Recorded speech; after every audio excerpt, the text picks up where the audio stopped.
Bases dropped on a Friday edition of Soccer Down Here. It's a Freestyle Friday. There's lots of things to get into from South America, from Europe, from North America, from CONCACAF, from all over the world. Recaps, previews, etc., etc., etc. There's always drama because there's always drama. We'll talk about that too. You guys want something in the mix this morning? Tweet at us at Soccer Down Here. Email us soccerdownhere@gmail.com. Or join us on the Twitch pitch, twitch.tv/soccerdownhere. John has been a liar again, as we found out last night. Always with the sandbagging, always with the lying, and John came in fourth in our Soccer in the Streets trivia challenge. He did get bumped from the podium, but he finished fourth. Maybe he was just guessing really, really well. I don't know. But yeah, no more excuses and nonsense out of you. That's for sure. I was guessing really well last night. Totally. You were just guessing the whole time better than everybody. Well, you should have played the lottery last night while you were at it. I wish. I got to go to the store and check my old tickets. See, there you go. Hayes Creech, who has been the runner-up every time through our first three editions, he won last night. He held on. It almost got away from him at the end. It almost got away from him. It was a little scary. But he gets the win last night. And the final question, I will share it with you guys, and those of you on the Twitch pitch can take a crack at answering this. Let me see if I can remember it off the top of my head. So, X-Men Days of Future Past 2014. Which MLS stadium was destroyed in the movie? I missed it, by the way, because I didn't see the movie, and I was trying to remember the Heinz. I was remembering the Heinz Ward destruction by Bane, and I got my stadiums mixed up. So what? Okay, whatever. Yeah, it was already in bad shape. That is absolutely true. It didn't take a lot of work. Matt, you're correct. It was RFK Stadium. It was chucked into the ether in X-Men. Should have been chucked into the ether in 2014.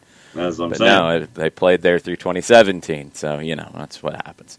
Yeah, it was fun. I had a lot of fun coming up with the questions this time around. I tried to have a pretty wide variety of stuff. So we're going to do these on a monthly basis. It's cool that we're getting a kind of regular group, but it's starting to grow every single time. We get some new folks who hang out with us. It's a fundraiser for Soccer in the Streets. And look, I worked for Soccer in the Streets for 10 years. The fundraising models that we built up were based off of personal interaction and events and people all in the same place, things that are not exactly easy to do right now. So their fundraising's taken a hit, and it's taken a hit at a very bad time because while the funding has been harder for them, the need has been greater because, as we know, like kids need this type of interaction. They need, even if they can't do normal soccer sessions at the moment in some parts of the city, they need the ability to stay in contact with their coaches, with people who are mentors to them. So we're trying to do our part and help out and have some fun with it as well. So every month we'll be doing a trivia challenge.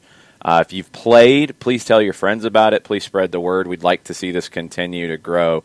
It's been a better fundraiser than I expected, to be perfectly honest, for Soccer in the Streets, and that's because of the generosity of you guys who play. So please help spread the word. We'll be back in November with another one. Hopefully we can line up the schedule and get Jillian Sakovitz on this one. She was going to jump in this month but wasn't able to. So November, we're hoping to get Jillian, and we'll try to get some other folks from around the country on the broadcast side jumping in and playing some trivia with us. Yeah, it was fun last night. And Abby, by the way, thank you for sending the email that when you're on the road and you see Mountain Dew, you instantly think of me and take a picture. I thought that was very, very nice last night, too. But it was good to hang out with everybody and just to kind of see where everybody's brains are when it comes to trivia. Yeah, John already poured like a big gulp-sized cup of Mountain Dew this morning because he was up watching CONCACAF League with a penalty shootout that went 18 rounds. Is that right? Yeah, it took about, it took about 40 minutes. And it was Motagua and Comunicaciones.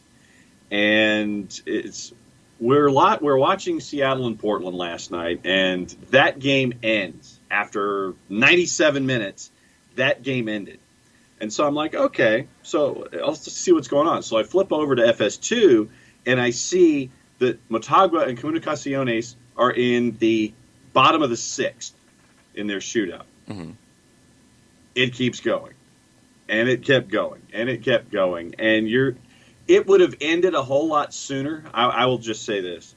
It would have ended a whole lot sooner if one or both of the goalies would have just jumped to their left once. Because everybody kept going to goalie's left. As we're watching, it would be to the right-hand side of the net as they're going down the left-hand side. But if one of the keepers had just jumped to the left instead of continually jumping to the right, it would have been over a lot sooner than 18 frames. Finally, they started jumping to the left, and folks started missing, and then you had a crossbar that got hit. But, 18 frames. Motagua wins. Comunicaciones missed twice back-to-back, so Motagua advances, and it was an amazing shootout. Penalty kicks last night. Oh, that's over there. That's not supposed to be over there. But you could probably hear it anyway in my other microphone here. So the U.S. men will be playing Wales next month. This is according to Stephen Goff. This is not breaking news because it's been talked about for a while. U.S. Soccer Federation has announced this. They're also working on a second friendly. That would have been Australia. They have pulled out. That will likely be on November 16th in London. The Wales match will be November 12th, I am assuming in Cardiff? No, it's in Swansea. 2:45 Eastern Time kickoff will be on FS1 and Unimas. So, did they say specifically that it will be a European-based roster or not? U.S. players and staff will operate inside a controlled environment in a hotel near Cardiff. Multiple tests for coronavirus before traveling to Wales, tested upon arrival, at least every 2 days during camp. Team will not begin training until the results of all arrival tests are confirmed. That's typical for a bubble scenario. Berhalter and his staff will head to Cardiff on November 6th. European-based players will begin reporting November 7th and 8th. Camp is scheduled to start November 9th. It will likely be all, let's see, Berhalter's not expected to call domestic-based players. Okay, I wondered if they might keep that open for guys whose regular season ends, and they might try to bring them in, but they are not going to do that, it sounds like. At least that's not the plan. So Wales and somebody is going to be this window, and it'll be the first time the U.S. has played since February 1st. It's vital. I mean, it's a chance for Gio Reyna to get into this group. It's a chance for the regulars like Pulisic and McKennie and Serginho Dest. I think you can almost consider a regular now. Chris Richards potentially getting into this mix. Anthony Robinson, you need to take a look at him. So maybe even some European-based guys who are more on the fringes. But that'll be in the next window. We'll see what that second game is going to be. That's going to be the question. Yeah, looking forward to that. One other note from CONCACAF League last night. The first match involving Alawalense and Cibao had to be postponed because of an apparent, how was it phrased on television? One of the teams did not follow instructions when it came to protocols.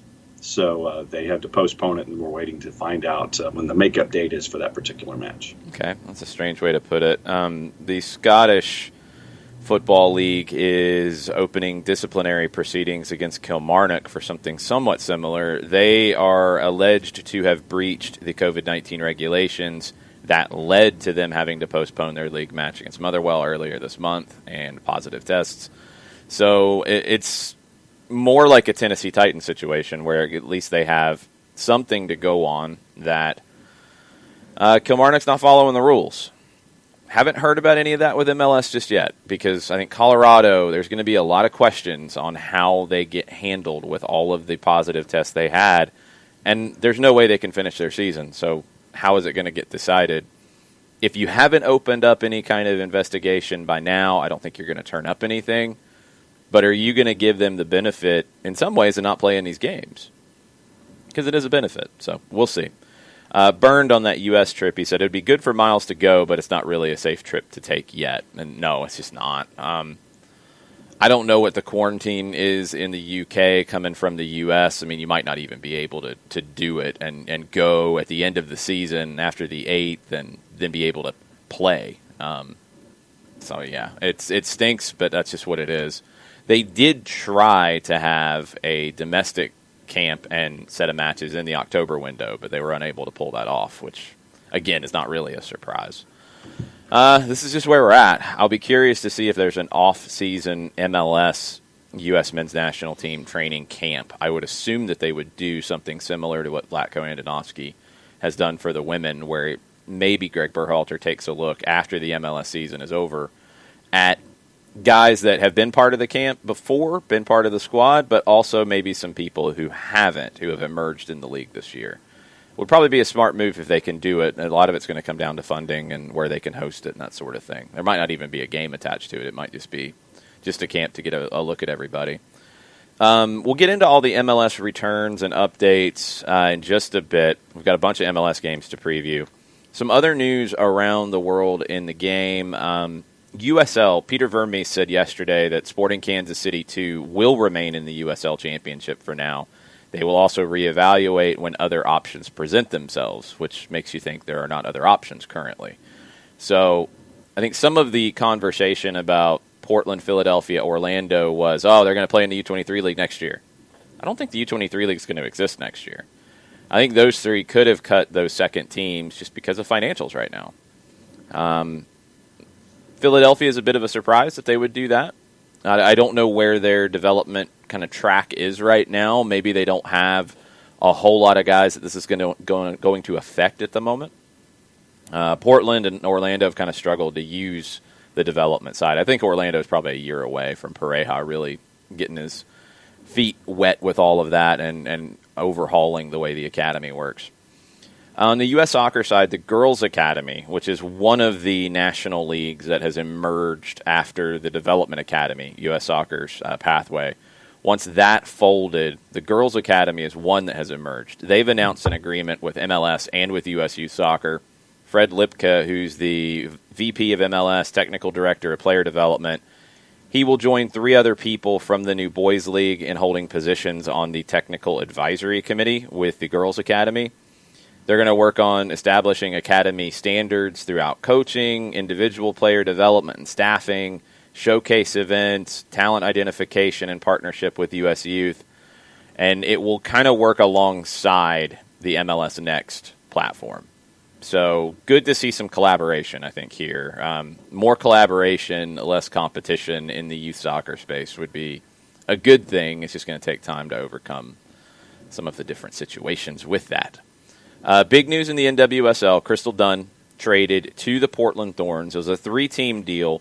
The whole thing was based on Crystal Dunn wanting to be in Portland where her husband works for the Timbers, Pierre Soubiré. So he's the Thorns trainer, works for the Portland organization. It was kind of weird, and OL Reign jumped into this and got involved in the 3-team trade and actually might have been the team that got the most out of it for not really giving up a ton here.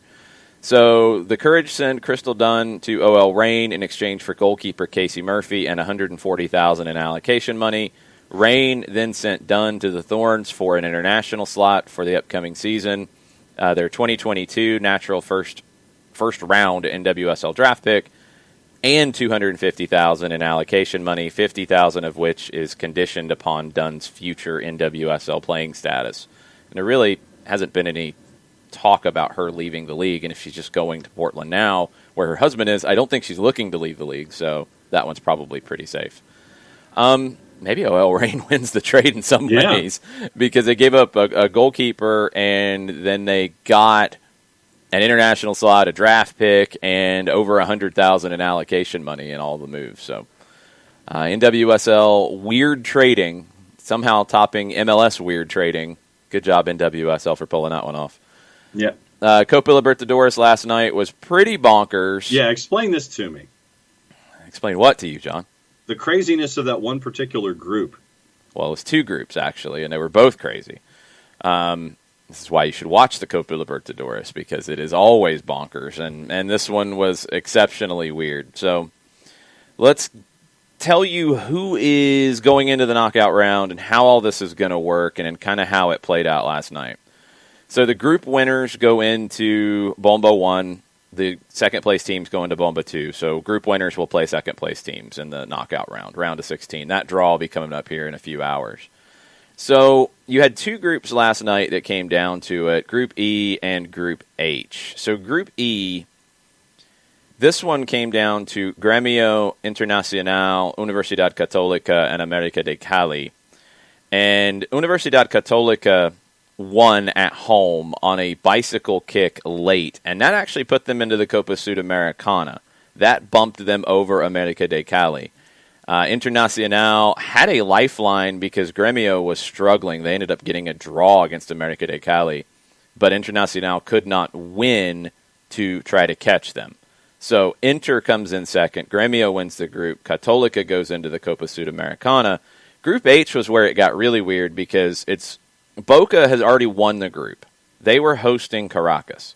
Libertad was hosting Independiente Medellin, who was already eliminated. They had no chance of going anywhere. So Boca and Caracas, as expected, Boca scores 3 goals in the first half. Carlos Tevez scores 2. He's now the youngest and oldest goal scorer for Boca in Copa Libertadores play, which is quite a feat to pull that one off. Boca wins that one 3-0. They're in complete control of it. So in the other game, you expect, especially after Libertad scores in the 4th minute, they're going to walk over Independiente Medellin all as well, and they're going to go through. Well, they conceded a goal before halftime, so it's 1-1, which they're still fine. Then they gave up 3 goals in 11 minutes to a team that had already been eliminated, Independiente Medellin, and they fell behind 4-2, or 4-1. They scored an absolute golazo in the 79th minute to go to 4-2. So losing 4-2 was enough for them to go in as the second-place team because Caracas had a worse goal differential. And it came down to 1 goal on goal differential. If there had been another goal, if there had been a goal for Caracas or a goal for Independiente Medellin, Caracas would have went through as the second-place team. So Libertad backs into the knockout round in the most disappointing way you could ever back into something. They did it, and they get in. That is Tito Villalba's club. He's missed a month of action due to an injury. The coach who brought him in was fired as well. So I don't know where things stand for Tito Villalba and Libertad. He hasn't been in the 18. He hasn't played in a month, and the last time he played was a 15-minute substitute appearance. The journalists covering Libertad and the Paraguayan League have not been too kind to Tito Villalba at Libertad. Not at all. It was a lot of money that they spent to bring him in, and they haven't gotten a lot of benefit from that just yet. So will that happen? We'll have to see. He's going to have an opportunity if he can get healthy in the knockout rounds of the Libertadores. So when you look at across the board in Libertadores, Flamengo, Palmeiras, Jorge Wilstermann as one of the big surprises, River, Gremio, Nacional, Santos, and Boca are your group winners. They will be playing one of, and I don't think you can play the team that came out of your group either. Independiente Medellin, Guarani, Atlético Paranaense, Liga de Quito, Internacional, Racing, Delfín, and Libertad. So you've got some potential interesting round of 16 matchups. Racing could play either River or Boca in an Argentine derby. Internacional could get Palmeiras or Flamengo in a Brazilian derby. Independiente del Valle is a team you don't want to see. They're one that was one of the better second-place teams. Guarani had 13 points as a second-place team. Be curious to see them. Liga de Quito is a team I don't think you necessarily want to see either. If you're one of those group winners, you want Delfín or you want Libertad.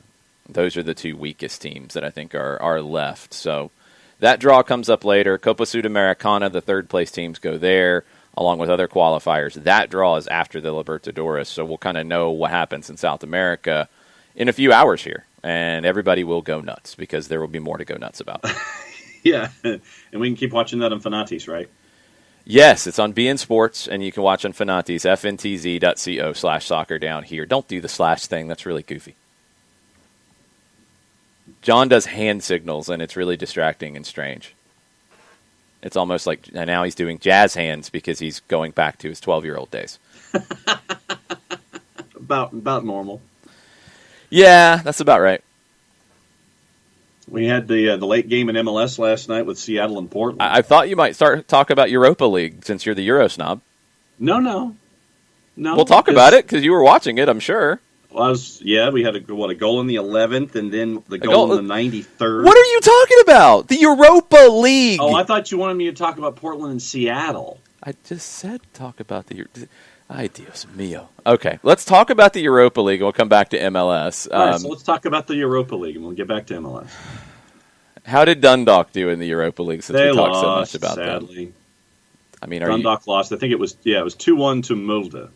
Yeah, are you surprised by Dundalk just losing? Disappointed because we know how invested the Colonel is, and you like to see it. A team like Dundalk get in because we knew how much of a financial aid it was. I won't call it a windfall, but it was a nice financial aid for them to get into this stage. Yes, but John, nobody was expecting Dundalk to advance to the next stage here. So, I mean, it was get into this point, get that check, and whatever you get there is gravy. Mm-hmm. So you can't be disappointed about it.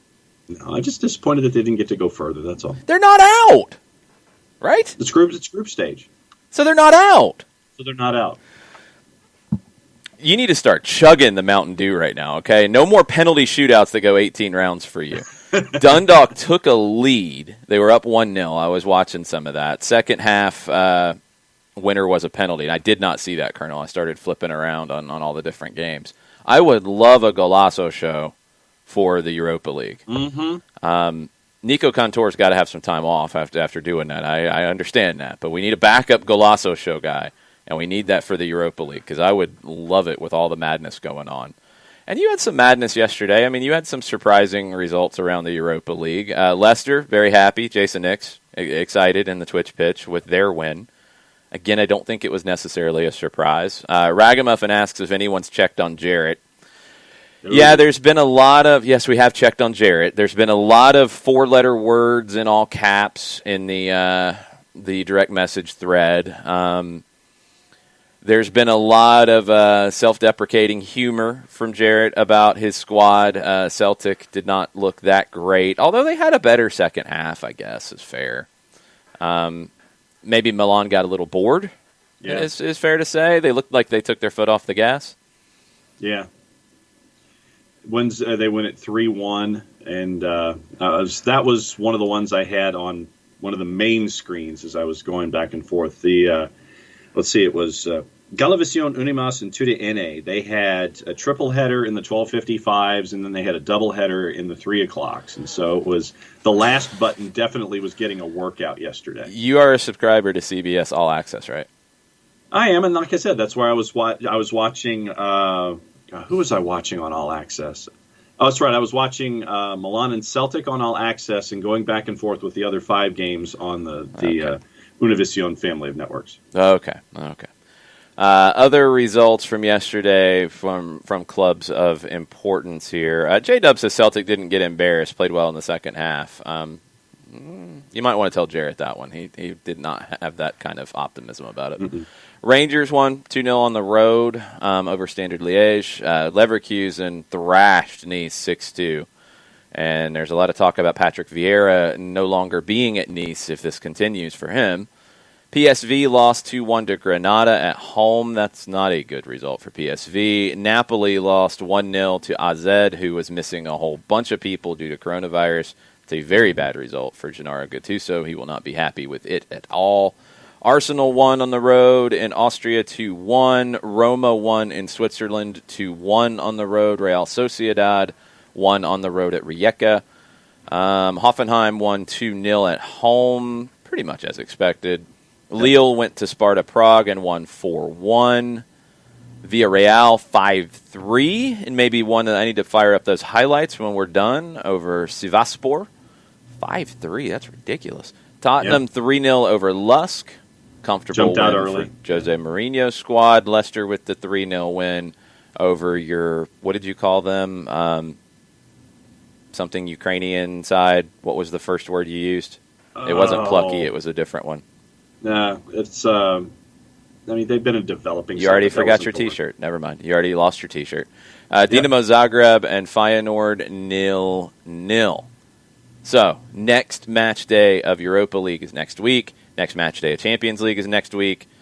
It all continues to be madness. Shiva says, Patrick Vieira, our next manager, question mark. This is going to happen, isn't it? Every name that comes up about managers, it's, wait a minute, this is it. This is the guy.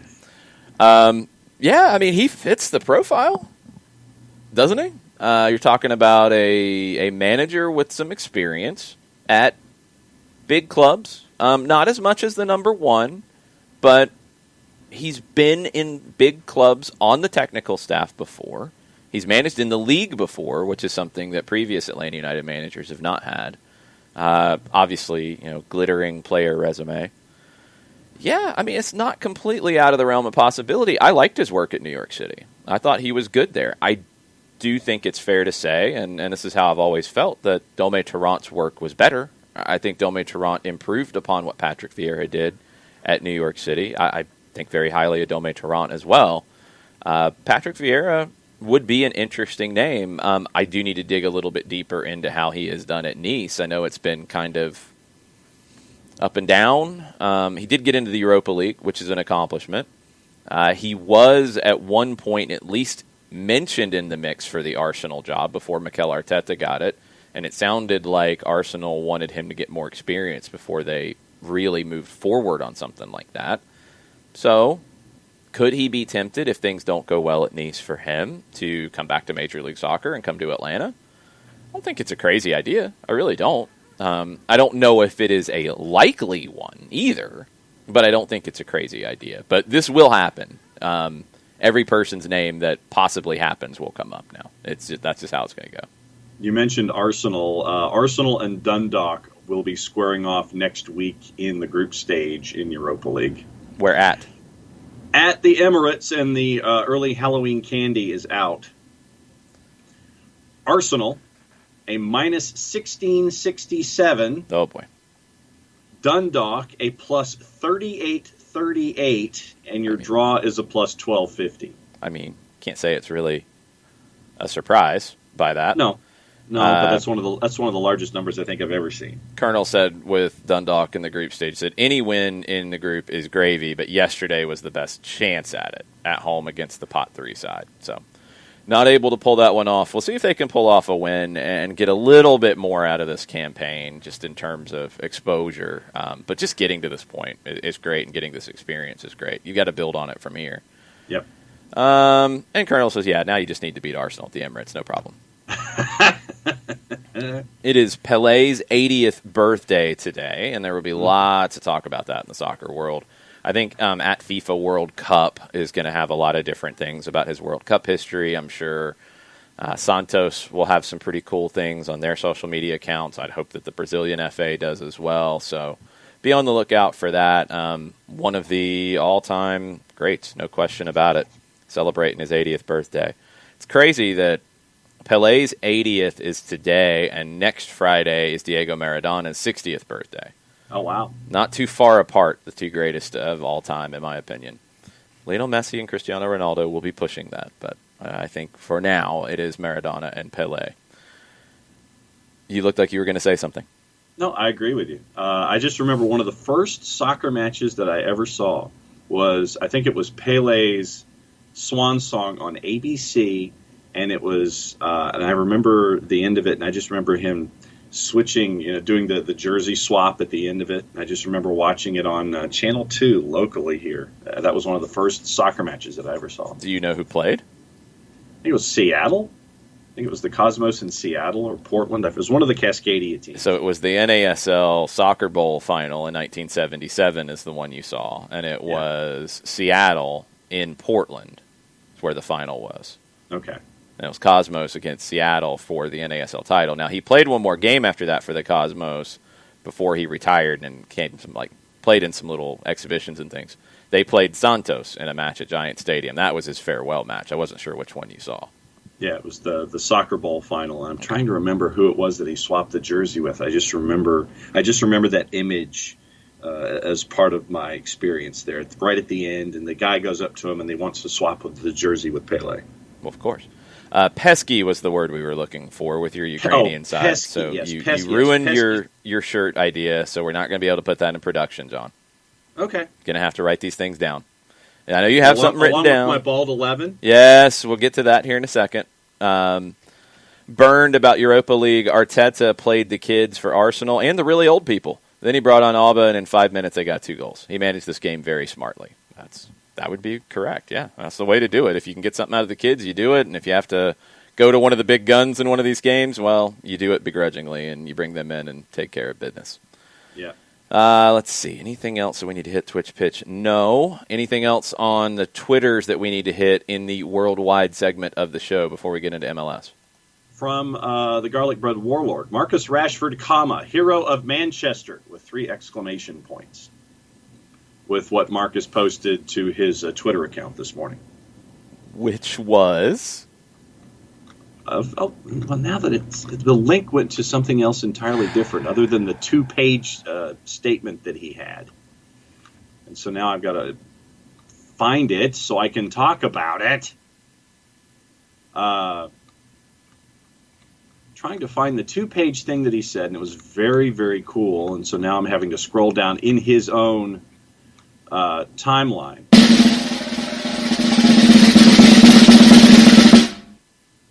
It's a continuation of No Child Should Go Hungry, especially over the holiday season, and what his timeline has turned into.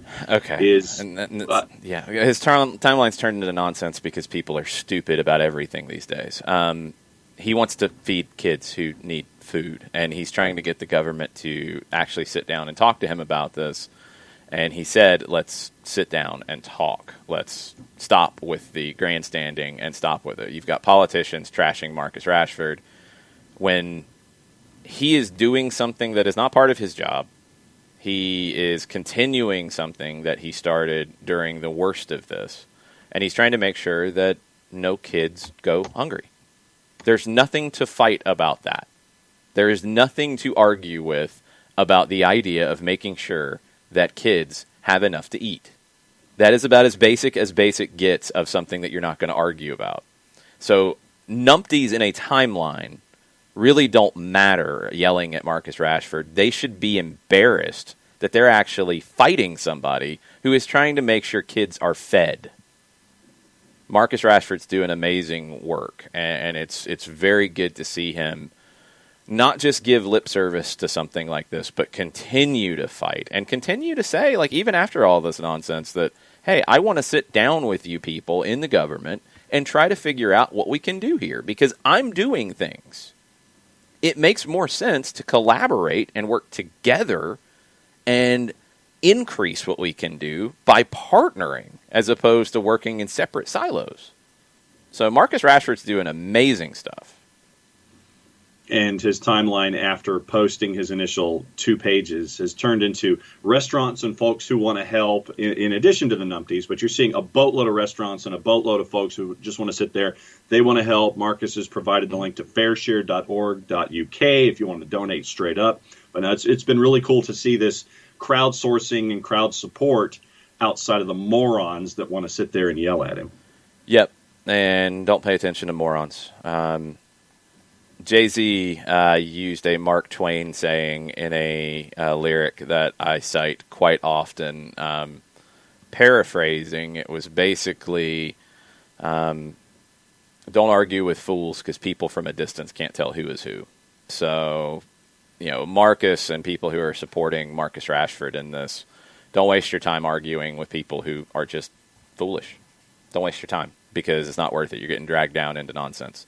Marcus Rashford's got more important things to do, and it's not just trying to score goals for Manchester United. It's doing the work that he started during this and using his voice for really good things. It is very, very cool. Okay.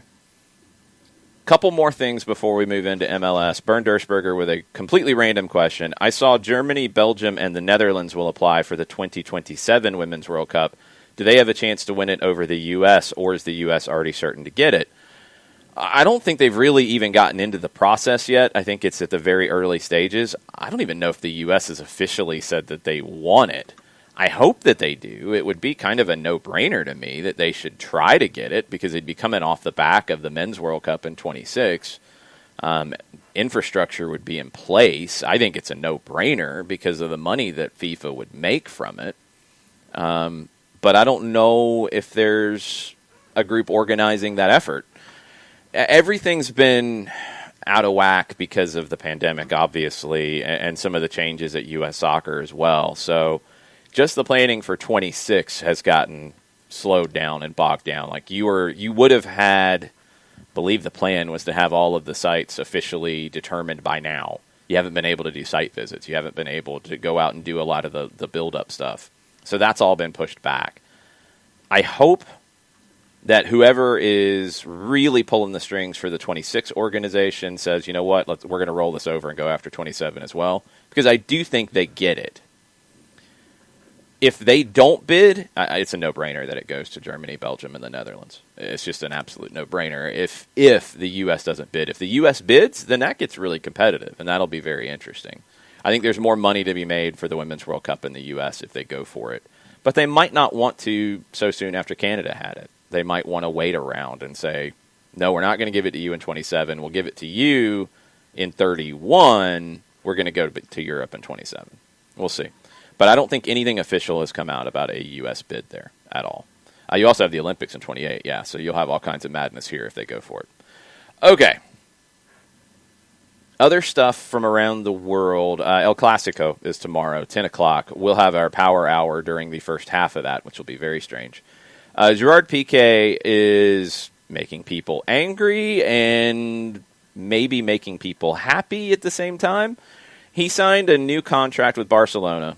Most of the players had signed a letter refusing to negotiate with the board. He went behind that and signed a new contract, which reportedly has infuriated some of the players.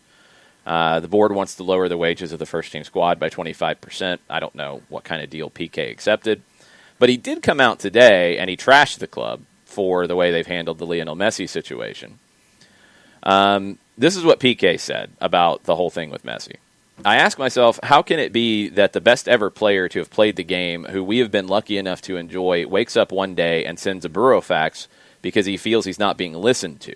It's all too confrontational. What's going on? Messi deserves everything. The new stadium should be named after him first, and then the sponsor. We should preserve our figureheads, not underappreciate them. It really gets to me.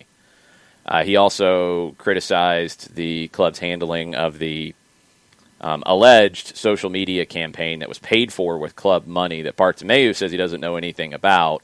But Piqué says, look, the person who was responsible for this still works at the club, so why haven't you dealt with this? That social media campaign last year where they were basically spreading propaganda about current players and former players and legends and all kinds of madness, because Barcelona's a dumpster fire of a soap opera right now. On the other side of El Clasico, Zinedine Zidane confirmed that Sergio Ramos is back from injury. He will be there tomorrow as they play Barcelona. So that game will be all kinds of nuts. We know that. We'll be talking a lot about it. One person who will probably be keeping an eye on how Barcelona does there is Pep Guardiola.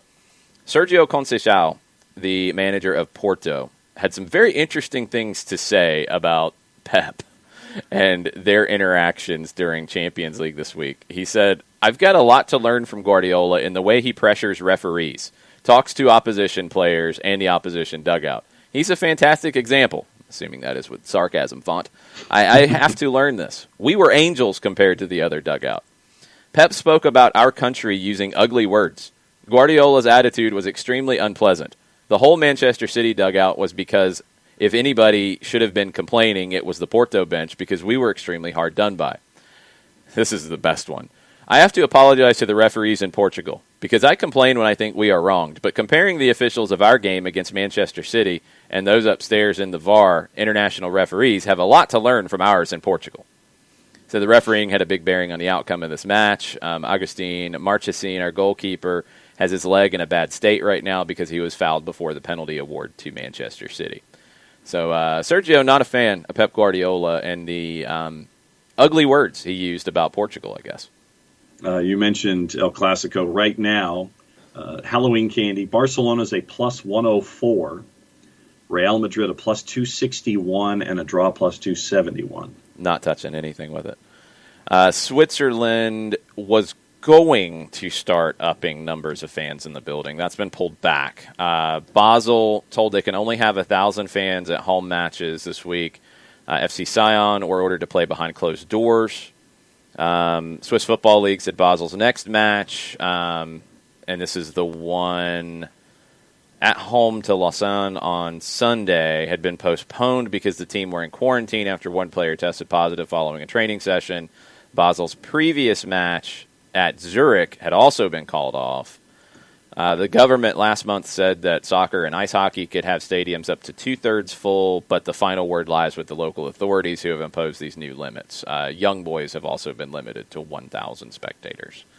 And the crazy thing is, alongside of that, you've got the potential out of Barcelona for having fans back for their Champions League match against Juventus in December, according to the Catalan regional government. They're looking at potentially 3,000 to 5,000 fans for that. Now, this isn't until December, so there's still time, and they say that things could definitely change up or down in terms of those numbers, but this is how this conversation is going to go alongside everything, because the clubs, the leagues, the competition organizers all want to get people back in the stands, but it really depends on the locality, and it depends on the local governments on if they're going to allow that or be able to move forward with that or not. All right, let's get into MLS. It is a busy, busy schedule. Start with Portland and Seattle last night. Portland had the match the whole way through. I think they were the better team, but Seattle stole a goal late to get a draw. 93rd minute off of a corner. Will Bruin was left alone. I think Stu Holden said that there was a pick that had happened in the middle of the area. Will Bruin was left alone at the back post, put it in, and it was a 1-1 draw. Okay. News from around the league. Austin FC has a sleeve sponsor. So NetSpend, which is Austin-based technology firm, payments and digital solutions. That's going to be the sleeve sponsor. Yeti is the front jersey sponsor. They're ready to roll. And when their jerseys go on sale, they'll have both of those on them day one. Some people coming back from injury and from international duty this weekend. Caleb Porter in Columbus saying Darlington Nagbe, Lucas Zelarayan, Eloy Room will all factor into Saturday's match at Houston. Doesn't know how much time they get and how they'll manage the minutes over these last 5, but they're factoring into the preparation for the match. Albert Rusnak, available for selection in RSL for Saturday. Mateos Ayas, who is the new forward for Orlando, he will be available for selection. Alexander Alvarado is fully cleared and available, but Pareja added in, according to Julia Poe with the Orlando Sentinel, that Pareja's not in a rush to play Alvarado, still getting used to training. Likes what he's coming in with, likes his level he's coming in with, but not going to rush him. Rodolfo Pizarro will be available for selection against Orlando for Miami, according to Franco Panizzo. He's missed the last 4 due to international duty and the quarantine period. Jose Martinez, back for Philadelphia. Warren Creval, likely not available. Matt Real picked up an injury for Philly. Then the other one is Minnesota. Hassani Dotson out for weeks with an ankle injury, potentially season-ending. It was in a tackle with Adam Lundqvist of Houston on Sunday. Adrian Heath said it was one of the worst tackles he's seen, an obvious red card. He's not happy. DC, and we'll get into this in hour number 2 with Mike Conti and Doug Robertson. Bill Hamid has been sick. Junior Moreno has had a hamstring, according to Stephen Goff. Both are probable for Saturday, according to Chad Ashton, the interim manager of D.C. Jordi Reyna, who has returned to training after missing 4 games, is, quote, moving along nice. We haven't had enough time given how long he had to quarantine.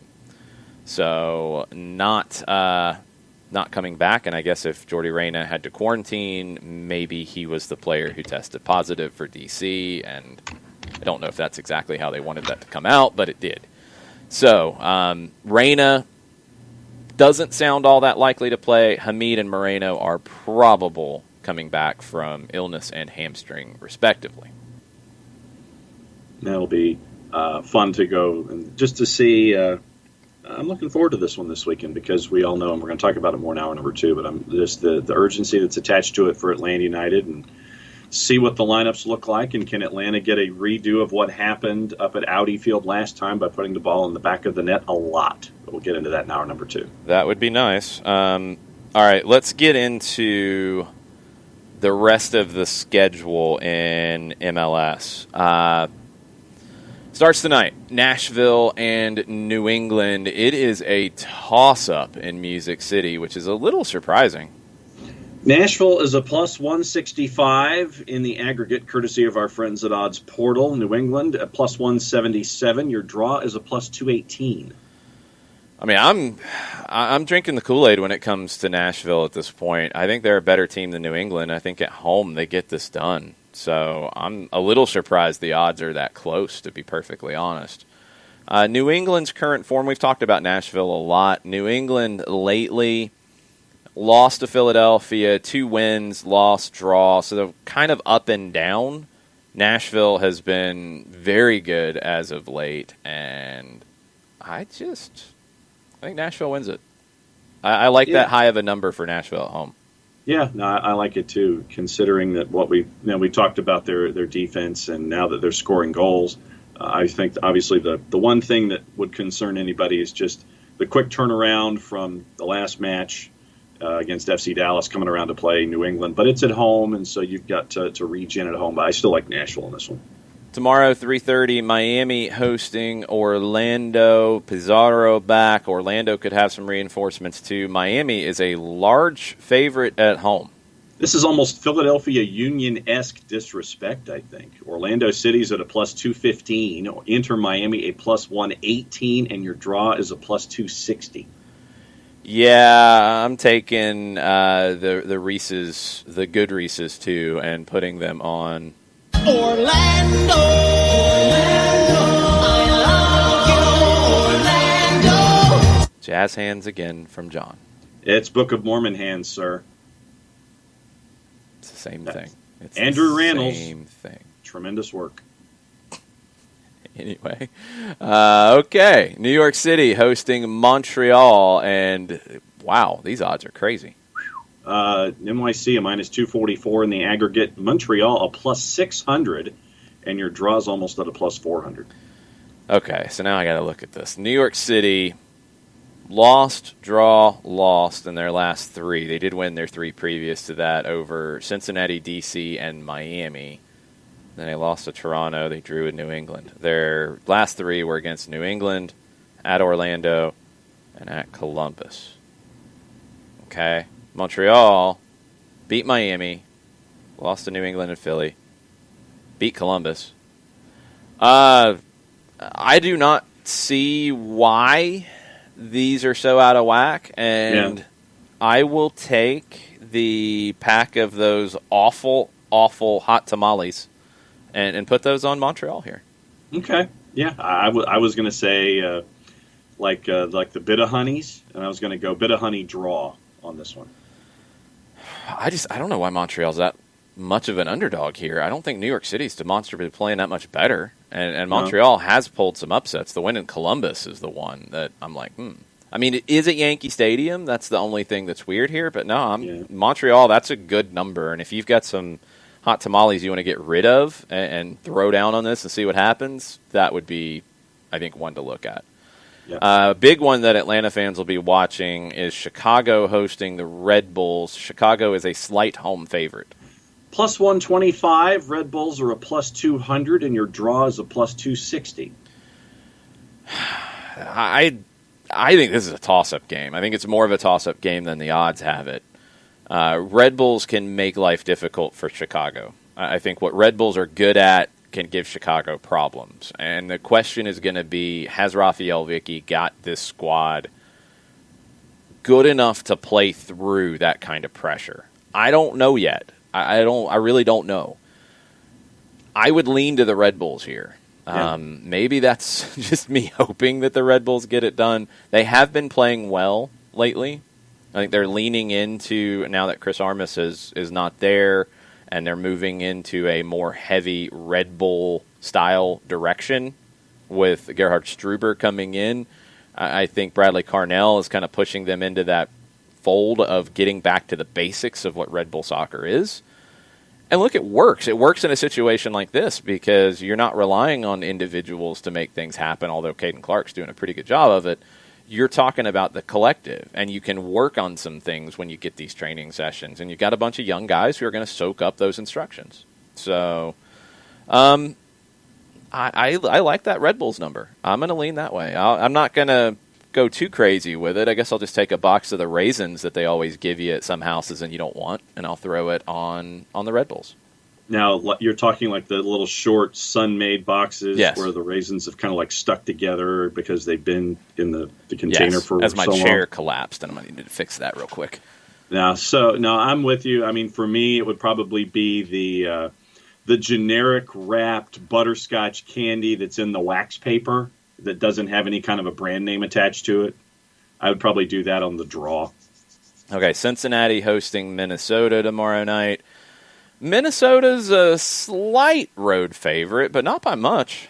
Plus 145, FC Cincinnati's at a plus 180 in the composite. Your draw is getting close to plus 250.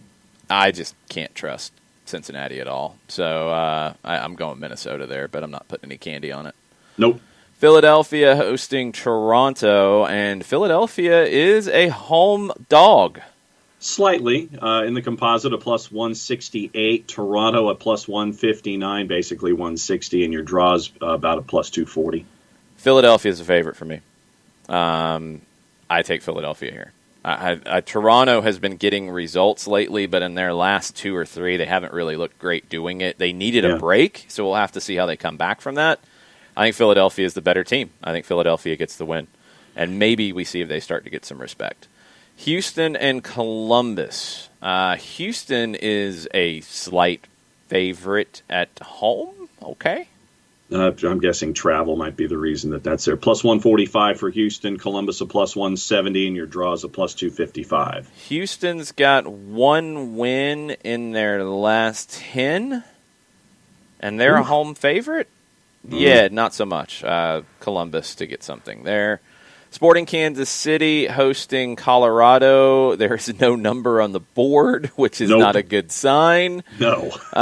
We don't know they're supposed to play. They're supposed to play tomorrow night. I have not seen any updates on anything with this lately. Mm-mm. Colorado's supposed to be out of all of their state-mandated quarantine. We will see. We'll leave that one to the side. Real Salt Lake hosting Dallas, and RSL's a pretty big home favorite. Plus 122, FC Dallas has basically doubled that, a plus 243, and your draw's a plus 218. I don't trust Dallas enough there. Nothing excites me about that one. Nope. Late night Vancouver hosting San Jose. San Jose is a road favorite by a sizable margin.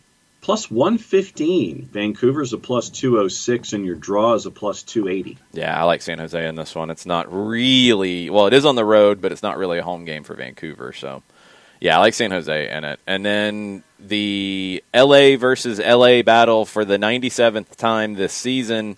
LAFC is a massive home favorite against the Galaxy. Minus 167. The Galaxy are a plus 367, and your draw's at a plus 350.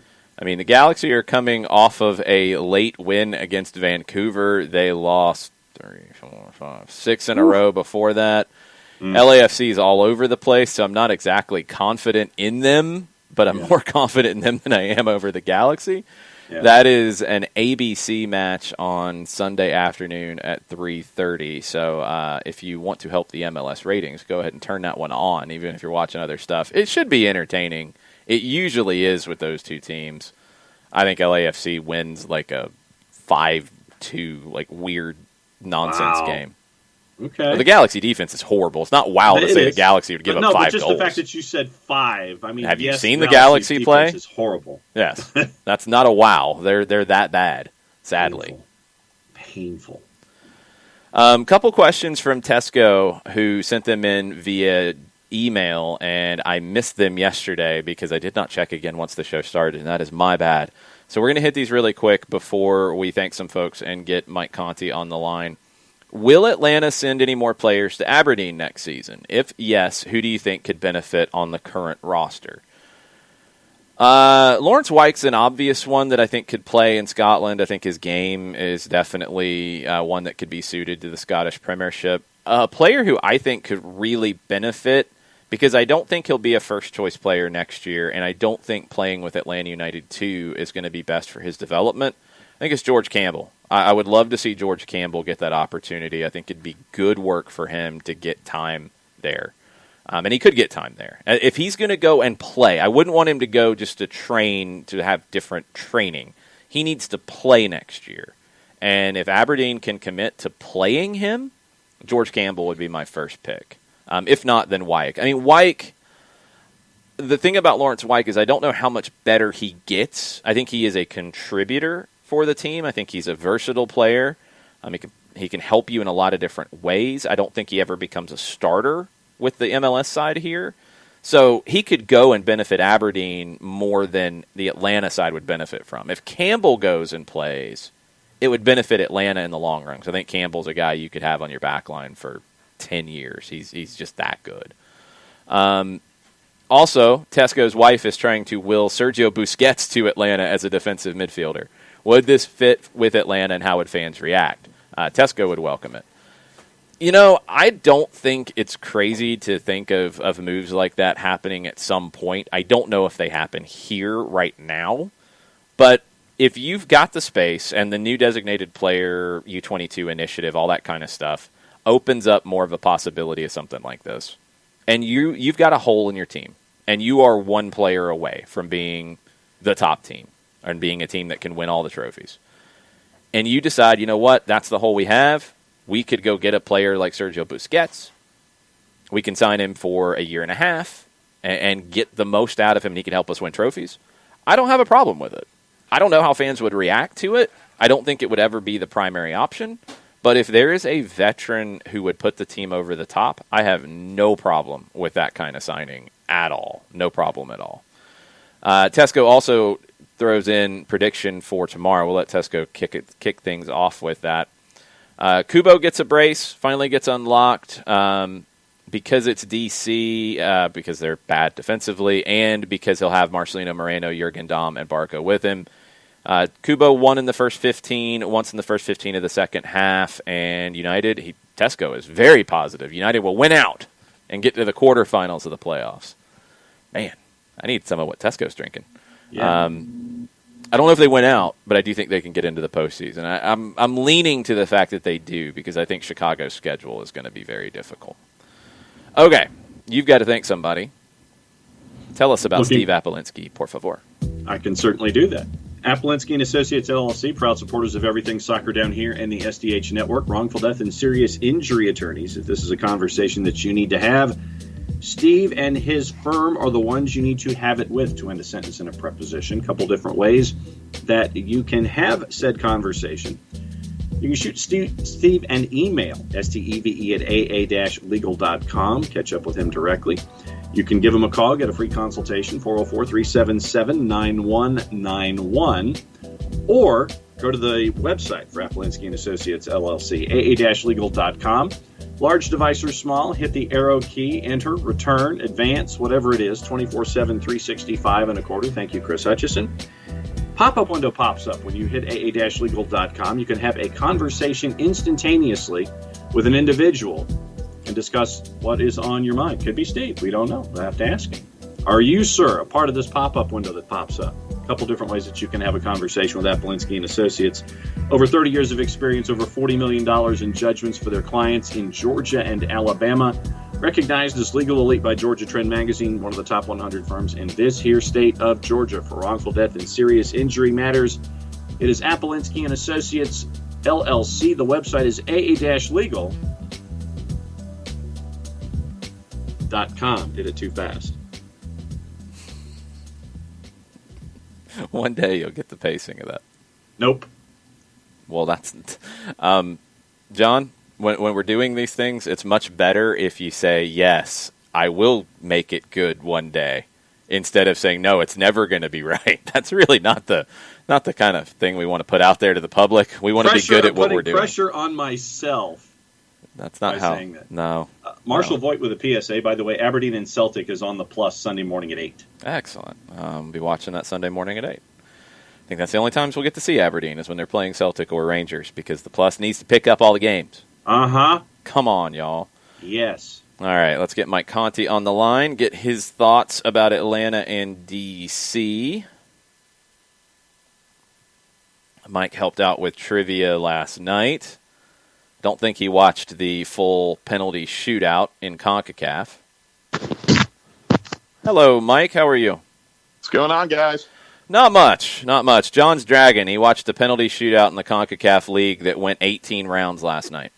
I saw that, and it was Matagua, right? Yeah, they got through. So, what happens when you go 18 rounds? You Back to the top of the order. go back to the top, yeah. So, did we have keepers taking penalties? Yep. In the 10th. Wow. Why in the 10th? Because there was a red card. For both? One of the Comunicaciones had a red, and so they had to do it in the 10th. Okay. Craziness. Comunicaciones was also in Champions League this year, weren't they? Am Yep. I remembering that right? Yep, that is correct.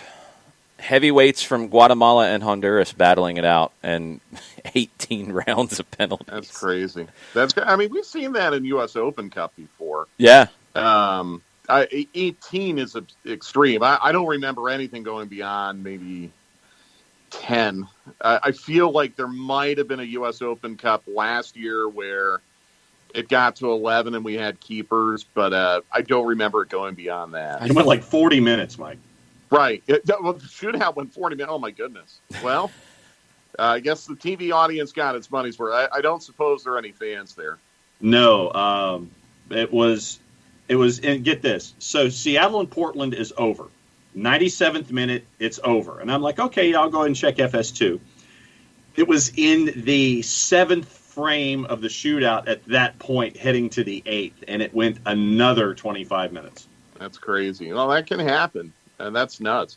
Were guys just missing, or were they getting saved? It was getting saved, and what I told Jason was, I said, had the keepers started going to their left a lot earlier, it would have ended a lot sooner, but they kept going to their right, and so everything was going into the keeper's left over to the far post as you're watching on television, and it finally took a couple of saves and a crossbar and an airmail for it to be over with in the 8th. Wow.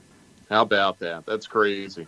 All right, so we're a day away now. Feels like this has been a weird week because we haven't had a game on Wednesday to be in the midst of, but Atlanta, D.C., looks like D.C. will be closer to full strength. No Jordi Reyna, it sounds like, but Bill Hamid and Junior Moreno are described as probable for D.C. Who are you looking at on DC? Who's got your attention coming into this? I want to see how much they're going to let the kids play. Moses Nyman, Paredes, who I don't remember if we saw. I don't think we did a couple weeks ago up there. If you're Chad Ashton right now, I guess you have to approach this match as if you still have a chance to make the playoffs because mathematically they do. But at some point you're going to have to really turn the keys over to the kids and look at this as a development opportunity for them. So that's Nyman. That's Paredes. That's Donovan Pines, who scored for them last weekend. That's kind of what I'm looking at. I'm going to hopefully talk to Dave Johnson later this morning, and maybe I'll get a better idea of what direction they're going to go in. I assume that Canals will actually be on the team sheet this time, probably as a starter. That might make a difference. No, but that's what I'm looking at. Because I think, that can be really, really dangerous from an Atlanta United standpoint when you're facing kids who are looking at this as a development opportunity, but maybe also a little bit of an audition. I mean, look at the springboard that Caden Clark gained with a goal against Atlanta United, and now suddenly he's the darling of the MLS media world, and rightfully so, I guess. He's played great. But that's what kind of frightens me a little bit. I know this is a team that you just beat 4-0, but I think sometimes, when you play a team that's kind of got nothing to lose, and you play some kids who are going to be really inspired to go out and do something that's going to impress people, it creates an element of danger. in the matchup, and that's kind of what I'm looking at for tomorrow. Well, because, Mike, when you're playing kids, it can go one of two ways. It's where the kids are just going to be like, yeah, okay, this is an audition. I'm going to go out there. I'm going to bust my butt for not however many minutes I'm out there so I can show the front office that I'm worth the investment that they put into me. Or they get intimidated by their surroundings, and then they completely sit there and go, oh my God, we're playing in this big building, and they're fans, and it's that whole experience. So it could go one of two ways. It can be an audition, or it could be trouble. It could. I think it'll probably be more the former than the latter. I think when you get to this level, the quote unquote big stage is not quite as intimidating. Yeah, I know there are going to be fans tomorrow. I don't. It sounds like it's not going to be like a ton of fans. So that might come into play a little. Certainly when you walk into Mercedes-Benz Stadium, and we see opposing teams when they walk into the building and they're walking to the dressing room, there's a lot of looking up and taking photos because it is such a unique building. But I think when you get to this level, you probably have a little less of that. So I expect it to be more the former. I just think Atlanta United's really going to be on guard for that. And it looks like Chad Ashton is continuing what Ben Olsen was kind of starting, which is this transition away from a few veterans who had just not quite performed to the level that they had hoped, and they're giving the younger players an opportunity to earn minutes. What did you take away from Stephen Glass and Ezequiel Barco yesterday as they spoke to the media? Not really a whole lot. I think you had a really good take on stoppage time that kind of flew over my head when Glass talked about it, about how Atlanta United has to be careful with how open they have been.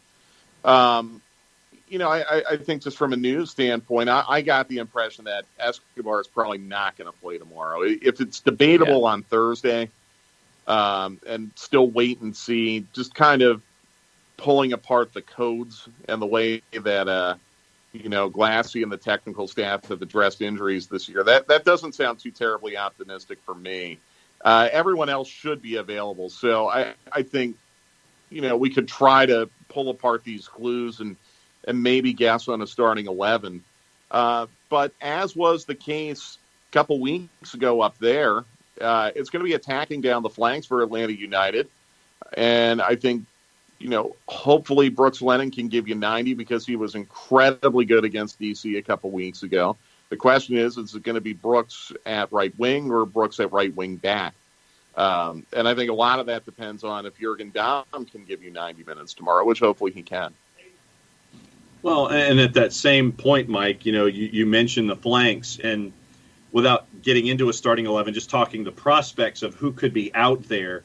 You've got Lennon, you've got Bello, it's Barco, it's Dom, Marcelino Moreno was a part of this. I mean, the firepower is getting there, and everyone is hopefully proceeding to be as healthy as possible for this stretch run. But you just look at things on paper, and yes, I know games aren't played on paper, but it's just the notion that all of that firepower is getting closer and closer to full song.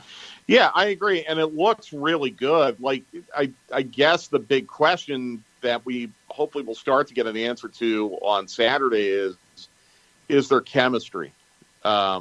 Because, yeah, you're right, John. I mean, it looks great on paper, but these are a lot of guys that have not played together much. They haven't even trained together much. And Barco and Moreno are big parts of that. It's crazy. I was thinking about it on the way into work this morning. Atlanta United's not played a first-choice 11 all year. They even before the pandemic, they have not played a first-choice 11 all year. Before Joseph got hurt, that Nashville match, Miles Robinson was out because of something that happened to him down in Guadalajara. And then, if I remember correctly, I think it was Meza who got hurt in that game, and suddenly Lawrence White is getting. It was Escobar. It was Escobar. Okay.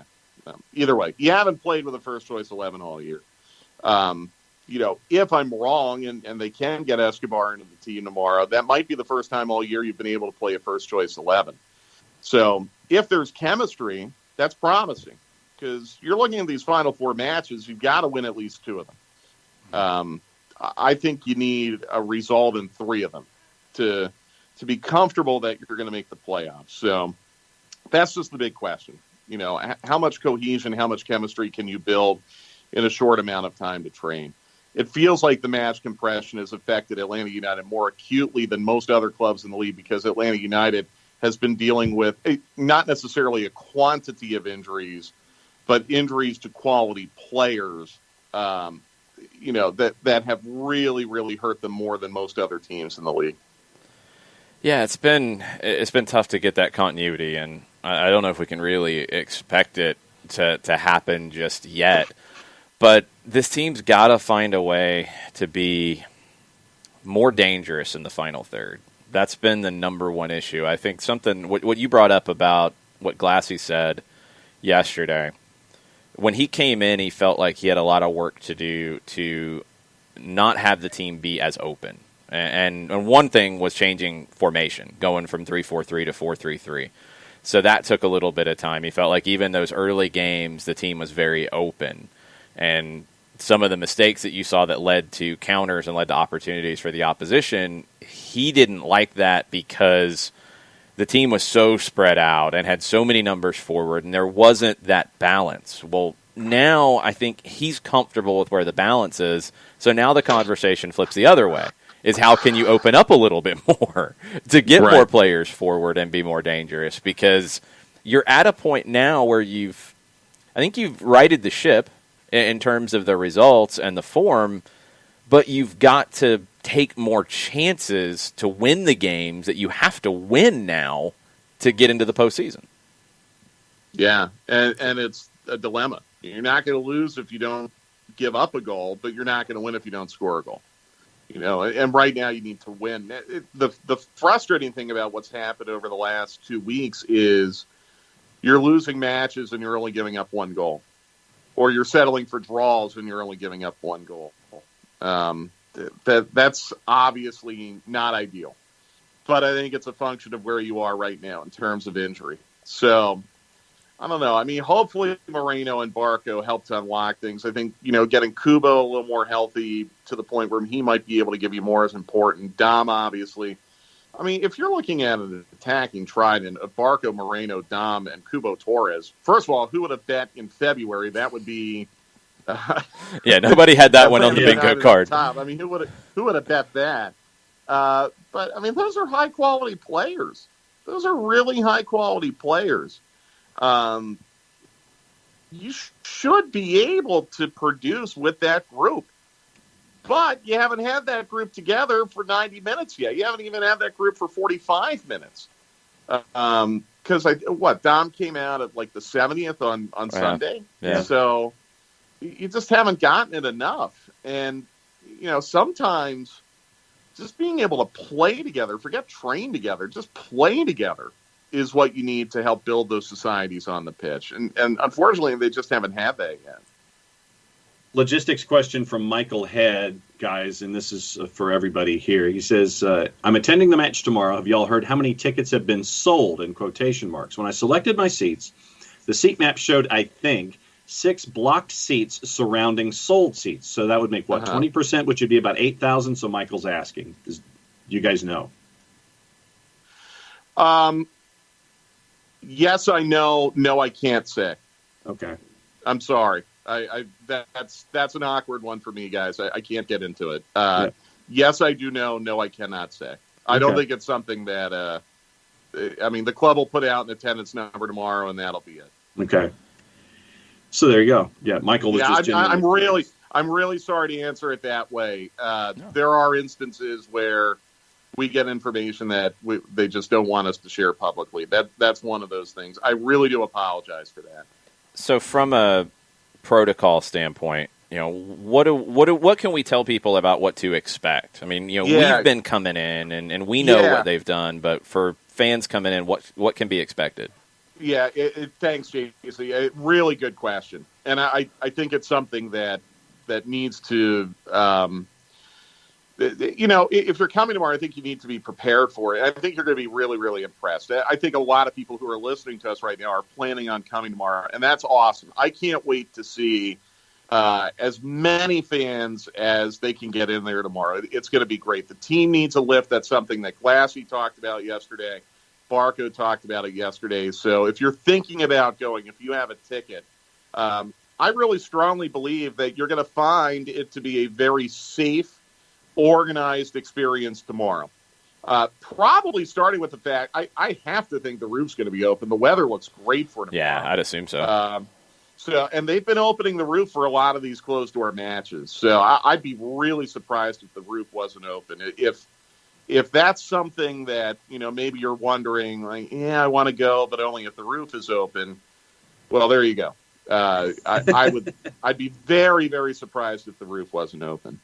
I think I'm not quite sure how it's going to work for fans as opposed to how it's worked for us. But, there's going to be a process that you will go through when you enter the building. They have, for lack of better terms, kind of like a iPad type looking thing where you'll scan your ticket. And as you're scanning your ticket, it will, on a, I think, infrared basis, take your temperature. And as long as your temperature is not in the danger zone, you can go into the building. You're going to have to wear a mask, obviously, at all times, except if you're, I think, eating or drinking. Other than that, the mask has got to stay on. Okay, this is different than what the University of Georgia is doing, where supposedly once you're sitting with your group, you can take your mask off, which to me, no offense to UGA, that makes no sense to me, but that's how they're doing it. Okay. It's going to be different here. You're going to have to wear your mask the whole time, but you'll, when you enter the building, you'll get your temperature taken on that infrared basis. Pack your patience a little. It's a process that does not take too long. It really doesn't. It's maybe only 5 seconds longer than it would if you're just scanning a ticket. Might not even be that long. I think you're going to see a lot of security people and ushers trying very, very hard to keep the traffic flow going into the building a certain way. What exactly that flow is, I don't know. But they're going to be trying really, really hard to prevent people from clumping together as they go to their seats and as they're entering the building. That probably will not be too challenging when you have only a fraction of the building at capacity.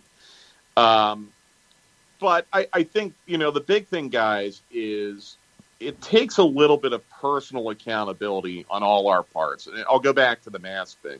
A lot of people have been wondering, well, how are the mask rules going to be enforced?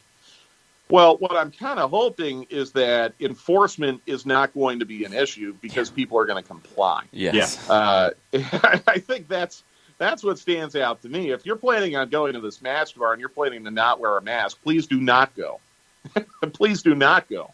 That would not be safe. And it's going to put the security people and the ushers, who have been phenomenal, by the way, just absolutely phenomenal in the numerous events that I have participated in that stadium since the pandemic. That's going to put them in a bad spot. It's going to put them in an unsafe position. But you'll see a lot of hand sanitizer stations, everything. They're going to try to be as contactless as possible, which includes, I guess, cashless transactions at the concession stands. I don't know if, all the concession stands will be open or if they're going to keep it kind of limited. I don't know if, the soda machines are going to be turned on or if you have to get your soda at the counter. Those are the things I don't know. But the things that I do know kind of center around the fact that you're going to be really, really impressed to see how thorough the stadium crew and the club has been to make this as safe an experience as possible. There is a chance of rain tomorrow, by the way. It looks like about 50%. Yeah, I'm not sure how quick it moves in, but there is a chance of rain. Yeah. Well, okay, if they can open the roof, they will do it. Yeah. And if they can't, the other thing I would tell you is the ventilation systems in dome stadiums in this country are designed with many, many things in mind, including filtration of really bad things that could potentially happen to a stadium. So, again, I'm not trying to push people to go or not go. I'm just stating facts that, I don't think you're going to find it to be a risky or an unsafe experience at all. And if you personally feel like that's not a risk you're willing to take, then absolutely no harm, no foul in not going. And, there were a couple of, the biggest thing is that you have to think of this, as almost like a defensive driving course, where you're looking out for yourself and everyone else, and exhibit a little patience. Get there a little early. Make sure that everything is where it's supposed to be when it comes to all of the protocols, to make sure that you and everyone else who's going into the building can have the best experience possible going back to watch Atlanta United. Yeah, 100%, because if this doesn't work, we're not going to have fans back. Like, we're all, I hate to use this phrase, but we are truly all in this together. I want to see that building full one day again, full of 70,000 people watching soccer. We're not going to get to that point if we don't cooperate and do what we need to do to keep ourselves and everyone around us safe. Yeah, that's exactly what it's going to take, and that's why, for me, it's just the thought process for people who are coming. If you are concerned, if you are worried about anything, don't come. Don't be uncomfortable because you're going to be worried. They're going to do everything possible to make you feel comfortable if you are comfortable in attending. Look, there's places that I'm not comfortable in going to right now. Right. This is different because of the way it's spread out and the amount of thought and time they have put into making it safe. So the biggest thing is if you go, and the mask thing, I know that's for some reason, a hot button issue. It shouldn't be. And if we want to get back to having more fans and a full stadium at some point, these are the steps we have to take. It's just the reality. Just like we talked about earlier, you've got European countries who are pulling back from having people in the buildings, who are cutting that down because of issues that have had. We saw in the Netherlands. They took fans away because people weren't following the instructions. Please follow the instructions. They're not there just for no reason. They're not there to be difficult. They're there to try to make this as safe as possible. Please follow them. If you're not comfortable following them, then don't try to make a scene with this. That's the biggest thing I want to recommend. We know the rules coming into it, right? Yeah. If you're cool with it, then come on in and have a good time. Yeah. And if you are cool, I can't wait to see you. Yep. I really can't wait. It's going to be... I think it's really going to help the team. I think it's going to help 100%. In a way that people don't perceive. I know this sounds ridiculous, but I really believe it. I think Atlanta United is going to start getting calls again all of a sudden. And I hate to say this, but referees, I have found, especially on this continent, tend to like to play to the crowd. And there have been things that have occurred in Mercedes-Benz Stadium this year that I am convinced, if a crowd was present, Brooks Lennon would have drawn a red card and a penalty for getting kicked in the back of the head against Orlando a couple weeks ago. Yeah. Having fans in there will help with that. Having fans in there will help if the team gets behind early and they need to, summon up some energy to find an equalizer. Same could be said if it's late in the match. So, look, I can say this. I know they probably want to be guarded in how much information they're giving about, how many people exactly are going to be in there. But I will say this. It's not going to look the same. It's not going to look the same at all. Okay? It's not going to be people shoulder to shoulder behind the goal, in the support. In fact, I don't even know if they're doing a supporter section tomorrow. It's not going to look the same. Don't expect it to look the same. It won't. But there are going to be people in there, and that is going to help a great deal. Let's see. I was looking at the crew. Armando Villarreal is your center F, and Quick Trigger Chris Penso is your forward tomorrow. Yeah. Yeah, we'll see if there's a first half red card with him. That does tend to happen, but mainly more with him as the center ref. We've had him as a VAR this year, and I believe it was uneventful, if I remember correctly. I think you're right. Yeah, I think that's right. Villarreal we had in Vancouver last year. I know he gave a penalty to Atlanta United. Pitti drew it. Mm-hmm. Was that the Crapo triple save? That was the Crapo triple save, yes. But Villarreal, that was the one. You talk about open roof when it rains. That's where it rained inside BC Place because they opened the roof and then they suddenly had a pop-up shower. which is crazy. That was bizarre. So, yeah, uneventful match with him last year. I don't remember if we've had him this year. I don't think we have. No, I like Villarreal. He's one of the referees I like. I don't think he's going to injure anybody like Ismail Elfath did last night. Did you see that? Wow. You didn't see that, did you, Mike? I missed that. What happened? So Jordi DeLim was charging in to try to put pressure on the ball, and he tried to run around Elfath, and there's nothing Elfath can do because his back is to DeLim trying to run in. DeLim just runs into the back of Elfath. He hardly moves, and DeLim has to be substituted from the game. He wasn't knocked out, I don't think. But he was knocked a little silly by running into the referee. Accidents happen. I mean, that is unfortunate. It was wild. The Red Bulls match, what was it? Marufo got hit in the face or something like that and stopped play. I'm trying to remember that. Maybe the ball hit him in the chin or something. Trying to remember what happened. It was right at the end of the first half. Yeah. We've had some weird things happen this year along those lines. Yeah, we'll see if anybody tests Villarreal. I don't know if he's quite as stout as Elfath, so I don't know if he'll have the same success. No, he's a big guy. I mean, Jordi DeLim bounced off of Ismail Elfath. Yeah, Elfath looks like Ed Hockley. Yeah, I'm not messing with Ismail Elfath. He's a big guy. He is. Armando's not a small guy either. Soren Stoica is the one that I really would not want to roll up on. That's true. I think Stoica is an ex-cop, isn't he? Oh, wow. I didn't know that. Wow. I did not know that. I think he is. Nice. I could be wrong. I think he is. I'll have to look that up. The computer I'm sitting in front of is locked up right now, so I can't tell you for sure. No, it's all good. All right, what's our plans on the radio tomorrow? We'll be on at 3:30, Five Stripes Countdown, 4 o'clock kickoff, 1 hour post-match show afterwards. 92.9 The Game and radio.com. Lots of things. Get some rest, and we'll be ready to go nuts with at least a few people in the building tomorrow. Yep. Looking forward to it, guys. Take care. Thanks, Mike. See ya. All right. We'll get Doug Robertson on the line here in just a second. Any tweets we need to touch on real quick?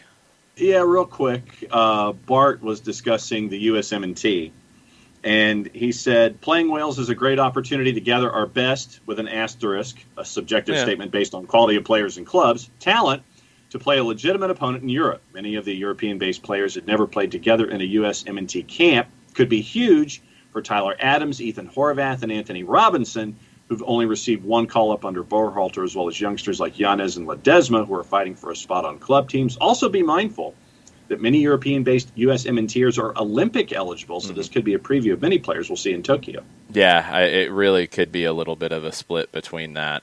It's an opportunity for Berhalter to get some guys in and look at him in training. I mean, he just hasn't had many of these opportunities in a long time, so you've got to take it, even if it's just the one game. Even if it's the game and you get some training afterwards, okay, cool, you take it. If you can get a second game, even better. But it's a step in the right direction. It's all they can do right now. You're not going to be able to get the MLS guys in the mix. It's just the reality of the world we're in at the moment. But you have to make the best of it if you're Greg Berhalter, and I think this is a good approach to try to get something out of this window anyway. Let's get Doug Robertson on the line. Make sure you're following him, Doug Robertson AJC on Twitter, Atlanta United News Now on Facebook. And our virtual producer, Frank, is trying to get Doug on the line. Frank might be a little bit slow today, it seems like, as John chews on his pen while he types. All about the camera work, John. All about the camera work. We'll hopefully have Doug on here in a minute. These are the fun things about live podcast/radio. So let's see. Nathan Pugh says that he'd love to see Dom, Torres, Moreno, and Barco starting tomorrow. I think you can really get at DC, gain momentum to close out the season. His prediction is 3-0 Atlanta United. That's very possible. I mean, they won 4-0 on the road against this team. I don't think DC's gotten demonstrably better here. I think the opportunities are going to come from wide positions. I think that's where DC is at their weakest, is out wide. you can take advantage of that, and you can run at these outside backs. And Jürgen Damm is a player that I'm really looking at here as somebody, if he's able to give you, potentially 90 minutes. I don't need him to play 90. I just need him to be able to play 90 if he can. If you get a lead here and you can pull him, then that's even better. But you need to see Dom for an extended period of time. You need to see Moreno for an extended period of time. You need to see Barco for an extended period of time. There's Doug. How are you, Doug? Hey, how are you? I'm not quite sure what happened there. Oh, good. It's live stuff. It happens. No problem at all. We were talking about what Atlanta needs to do against DC, and a lot of people are excited about the potential to see from the start some of what we saw against Toronto with Jürgen Damm, with Marcelino Moreno, with Ezequiel Barco, with Cubo Torres. Where do you feel like Atlanta's best opportunities come from against DC when you look at what DC brings to the table? Yeah, I don't know. Even with Barco and Dom and Marino on the field in the second half, I didn't think the offense looked, a great deal better than it did in the first half. But again, that was their first minutes together on the pitch. So expectations should probably be a little bit low. But DC United, it stinks on defense. Its midfield is still not really sorted out. I know it's got 4 points in the past 2 games. I think if Atlanta United can just do what it did in that first meeting and just be aggressive from the very first minute, put DC back a little bit on its heels, then it'll figure out a way to score. But if it doesn't come out aggressive, it doesn't come out fired up, and lets DC kind of hang around for the first 15, 20 minutes, then it could cause some trouble. So basically, just put your foot on their collective throat. Just make sure that you assert your will in that first 15 to 20, and don't give them a reason to want to be in the game mentally after that first 20 minutes. Yeah, if you want to throw in a few more cliches, that'd be fine too. But Sure. yeah, no, don't give them a reason to hang around. Just show that we want to win this game more than you do by being aggressive, by winning every get that first tackle, get that first shot, get that first foul, and create a good, aggressive mindset and style of play in that first 10 minutes. Okay, so basically I now will be placing $1 in the cliche jar the next time I see Jason. Yes. Oh, Lord. That's a lot more than that. Yeah, he's up to quite a bit. I'm going to have a good lunch one of these days with all that cash, that's for sure. What'd you take out of talking to Ezequiel Barco yesterday? First time he had been available in a little while. Ezequiel really, he tries hard not to say a whole lot. And that's okay. His injury, the information we had about his injury before we actually learned what his injury was, it still sounds really odd to me why the team would never want to say what inflammation in a quad. I mean, that doesn't sound like that big of a deal. I don't know how in the world opponents would use that information to try to hurt or limit Barco. I've never had inflammation in a muscle, so I don't know how difficult it is to overcome. It's not fun. It's not fun with a quad, that's for sure. So, missing 7 games is understandable based upon what y'all know about it more than what I know about it. Yeah, it's tough.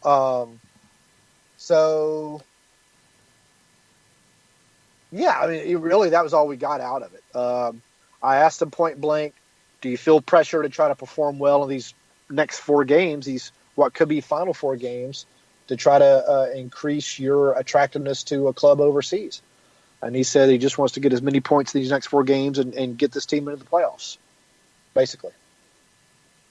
Who else are you looking forward to seeing out there tomorrow? I mean, obviously the relationships is one of the things that a lot of fans are looking for. They're looking forward to seeing Barco, Moreno, and Dom and Kubo and all that kind of stuff. But what relationships and what players are you looking forward to keeping an eye on tomorrow in your spot shadow for this match?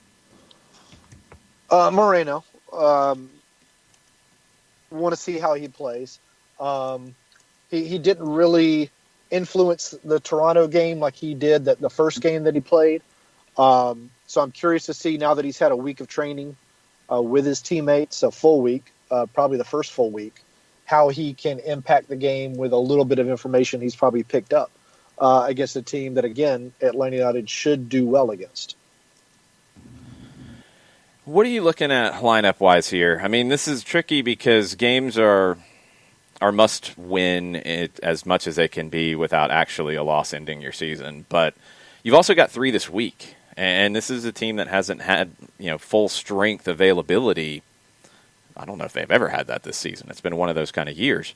So what are you thinking for this one? What do you think the balance is on what this lineup could look like? Yeah, I wrestled with this. I wrote about this 2 days ago. You can find it on ajc.com, or if you want to search through my Twitter feed at Doug Arberson AJC. Part of me, I went and looked at the statistical leaders for Atlanta United in goals and expected goals and assists and expected assists and chances created, and then tried to fit all those guys on the field at the same time just to see what it would look like. And you can do it. The notable exception is Marcelino Moreno. Because he only has played, how many minutes? 100 minutes with the team? Something like that? Yeah, about that. And so part of me thinks, it wouldn't be a surprise to me if Marcelino Moreno doesn't start against DC United, but you can't throw all your offense on the field at the same time. You got to hold something back in case, you are behind 1-0 or something. You can bring some fresh legs onto the pitch. But having said that, I do think you'll see Moreno in the starting lineup. I think you'll see Moreno. I think you'll see Barco. I think you'll see Heinemann. I think you'll see Lennon. I thought you would see Escobar, but now it doesn't sound like you're going to see Escobar. I think you'll see Jurgen Damm, and then he'll try to probably hold back maybe Jake Mulroney, Castro, maybe Adam John, because I think Torres will probably start too. I guess my next question is a bit of a complex compound thought. When it comes to the remainder of the season, how many points do you think Atlanta United needs to stay north of the playoff bar and get into the postseason? And then who doesn't make it from the group that's currently involved in it? I think if Atlanta United gets 7 points, it's in. If it gets less than 7 points, it's going to be a little bit tricky. The team that won't make it now, I think, is going to be Chicago.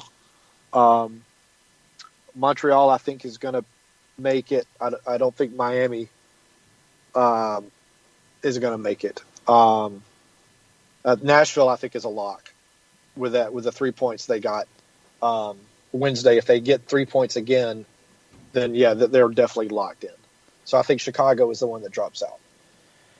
Yeah, I think Chicago's schedule is going to be tough. Montreal, I'm not 100% convinced, but they've got that cushion that might be enough. It just might be because Chicago's schedule is the toughest of everybody who's left. I don't think anybody behind Atlanta jumps. I don't know if Miami can pull that off, although they do get Pizarro back this weekend. And the crazy thing is if DC United wins, if they beat Atlanta United, suddenly they're in play. Yeah, then it gets really weird. Spot, which is really weird.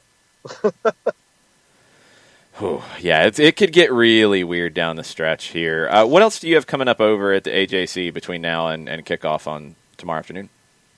I don't think anything. I just posted my preview story on the game. I've already did my predicted lineup on Wednesday, so I'm not sure I'm going to have anything else. We'll have to see if there's any news.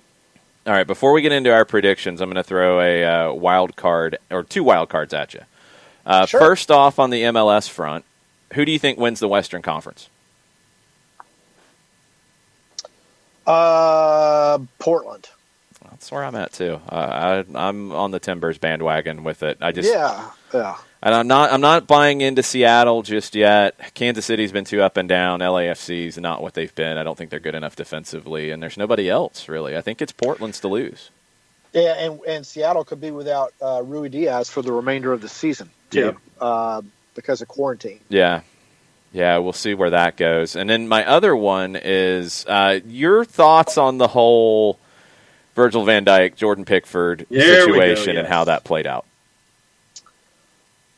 I don't understand why in the world Pickford didn't receive a red card. I'm with you. That was a horrible tackle. I don't understand how in the world later in the game Sadio Mane was considered offside. Yeah. Every angle showed that he was onside on what would have been the winning goal. Referees have a difficult job, but for some reason it seems around the world they are all in just a horrible, horrible rut right now, both on the field and in the booths. And I'm not quite sure. Across all sports, in the Braves game, for example, I'm still not convinced that either tag on that stupid rundown play against the Dodgers was made. Maybe he got the bottom of Dansby Swanson's foot. That's what I thought. Maybe they got what's his name tagging third, although I thought he beat the tag. And it's just bad officiating. And NBA officiating has been bad since about 1987. Tommy Nunez. There we go on that one.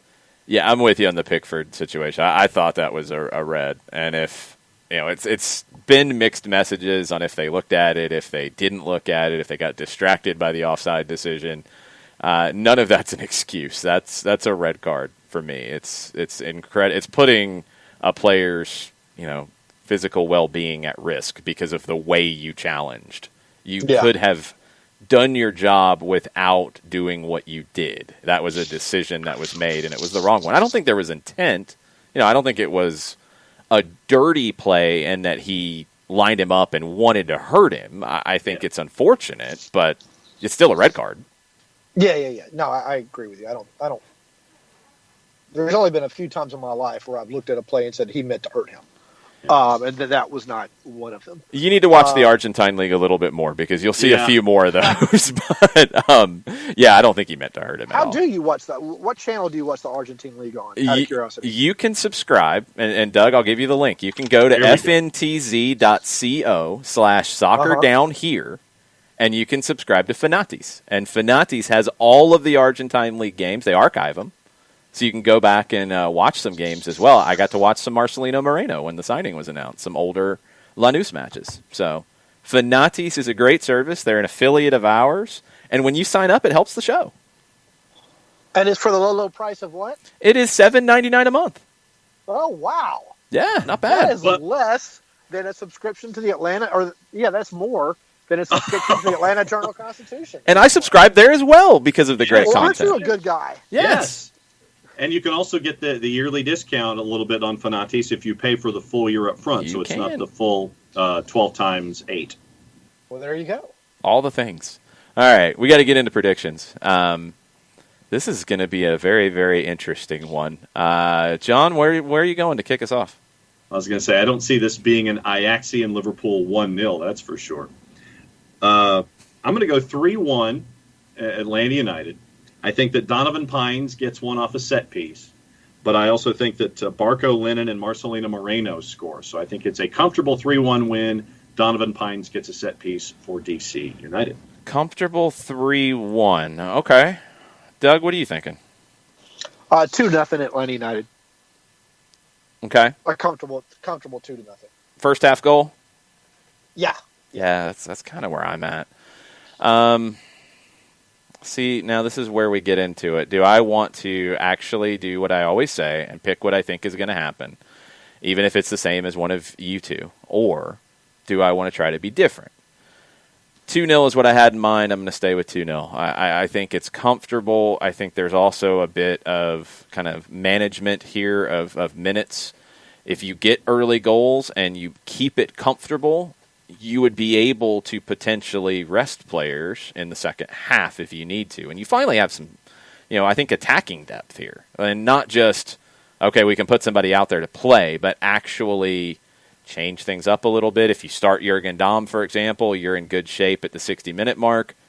Pull him and bring on Jake Mulroney, and you're in a good spot. That's what I hope happens here. I hope you get 2 first-half goals, and you can coast a little bit in the second half. And some of these guys that we don't think have 270 minutes in them for a week, maybe you can shave some of those minutes off with a little bit of extra rest. That would be great. So I'm with Doug. 2-0. I think 2 first-half goals, and you make it a little easy. Anything else, Doug? Anything else we've missed? Who's your MVP? Pozuelo, no question. I think it's as good as Giovinco's season was. It's hard to compare because of the way 2020 is, but I think what Pozuelo's done this year might be the most impressive MVP season we've seen in a while. I think he's really carried that team in some ways. And who could snatch it from him? Ladero? Yeah, Ladero's in that mix. If Seattle does go on a run and he has to carry them a bit without Rui Diaz, that's a possibility. Man, I kind of want to say Jordan Morris might be in that conversation as well for the same kind of reason. He's been really good this year. In the East, I don't know if anybody from Philadelphia would jump up and be that if they were to make a run. Columbus has had, kind of players in and out. They don't have a mega star. Yeah, I guess Ladero or Jordan Morris are probably the most likely. Nobody from Kansas City or LAFC, if they make a run. Yeah, I'd lean to that. I'll ask you this one, Doug. What about Coach of the Year? Well, I say it has to go to Vanny, right? If Toronto wins Supporter Shield, it has to go to Vanny. But I'll tell you who I hope gets at least one vote is Smith in Nashville. Yeah, there you go. Yeah, I'm with you. I don't think he deserves to be named Coach of the Year, but I do think he deserves a lot of credit for how he's gotten a team that through the first 2 or 3 games this season, everyone thought, oh my God, they're going to be worse than Cincinnati last year. And has gotten them turned around, and they figured out a style of play, and now they're starting to get some goals, and good for them. Yeah, I think you could make a case for Gary Smith for sure, and Pareja too. Yeah, he should probably also get a couple of votes. That got a lot of play in our Twitch comment section just now. Was Oscar Pareja? I think he'll get a lot of attention too. It might kind of split the difference though. And whoever wins Supporter Shield gets it, either Vanny or Curtin. Because if Philadelphia wins Supporter Shield, I think Jim Curtin's a candidate for it. I don't think he gets enough credit as a coach. Yeah, I would agree with that. I would agree with that a lot, actually. I like Jim Curtin. One of our listeners, Doug, a fellow supporter of Liverpool, asks what you think about Liverpool moving forward. Can they win the league? Yeah, if Fabinho can continue to play center back like he played against Ajax the other day, I think they can win the league. Manchester United looks like it's sorted itself out a little bit. Manchester City will just continue to throw money at whatever issue it thinks it has. Chelsea's going to be pretty good. It's going to, a lot of it's going to be luck. A lot of it is going to be luck. But I think Liverpool, yes, they do have the talent and they can win the league. Whether they will win the league, I do not know. All right, Doug, thanks. Are you going to be in the building tomorrow? No. As long as everything is still done by Zoom, there's not much of a point in me being in the building. And everything is still going to be done by Zoom. So I'll be hanging out at the house. All right. And we'll be doing Southern Fried Soccer via Zoom as well. So that'll be later after everything finishes up. Just text me. We'll figure out the time and go from there. All right. Thank you. Thanks, Doug. Be good. Bye-bye. Make sure you're following him. Doug Robertson, AJC, Atlanta United News Now. I want to go back and check something here. Jason Nix chimes in with something you need to know about. If you have American Express, at least his did, and I would assume most of them do because I think these things are the same. They have a $5 back when you use your Amex on Fanatis up to 3 times. Wow. So you can get it for $2.99 a month for a while.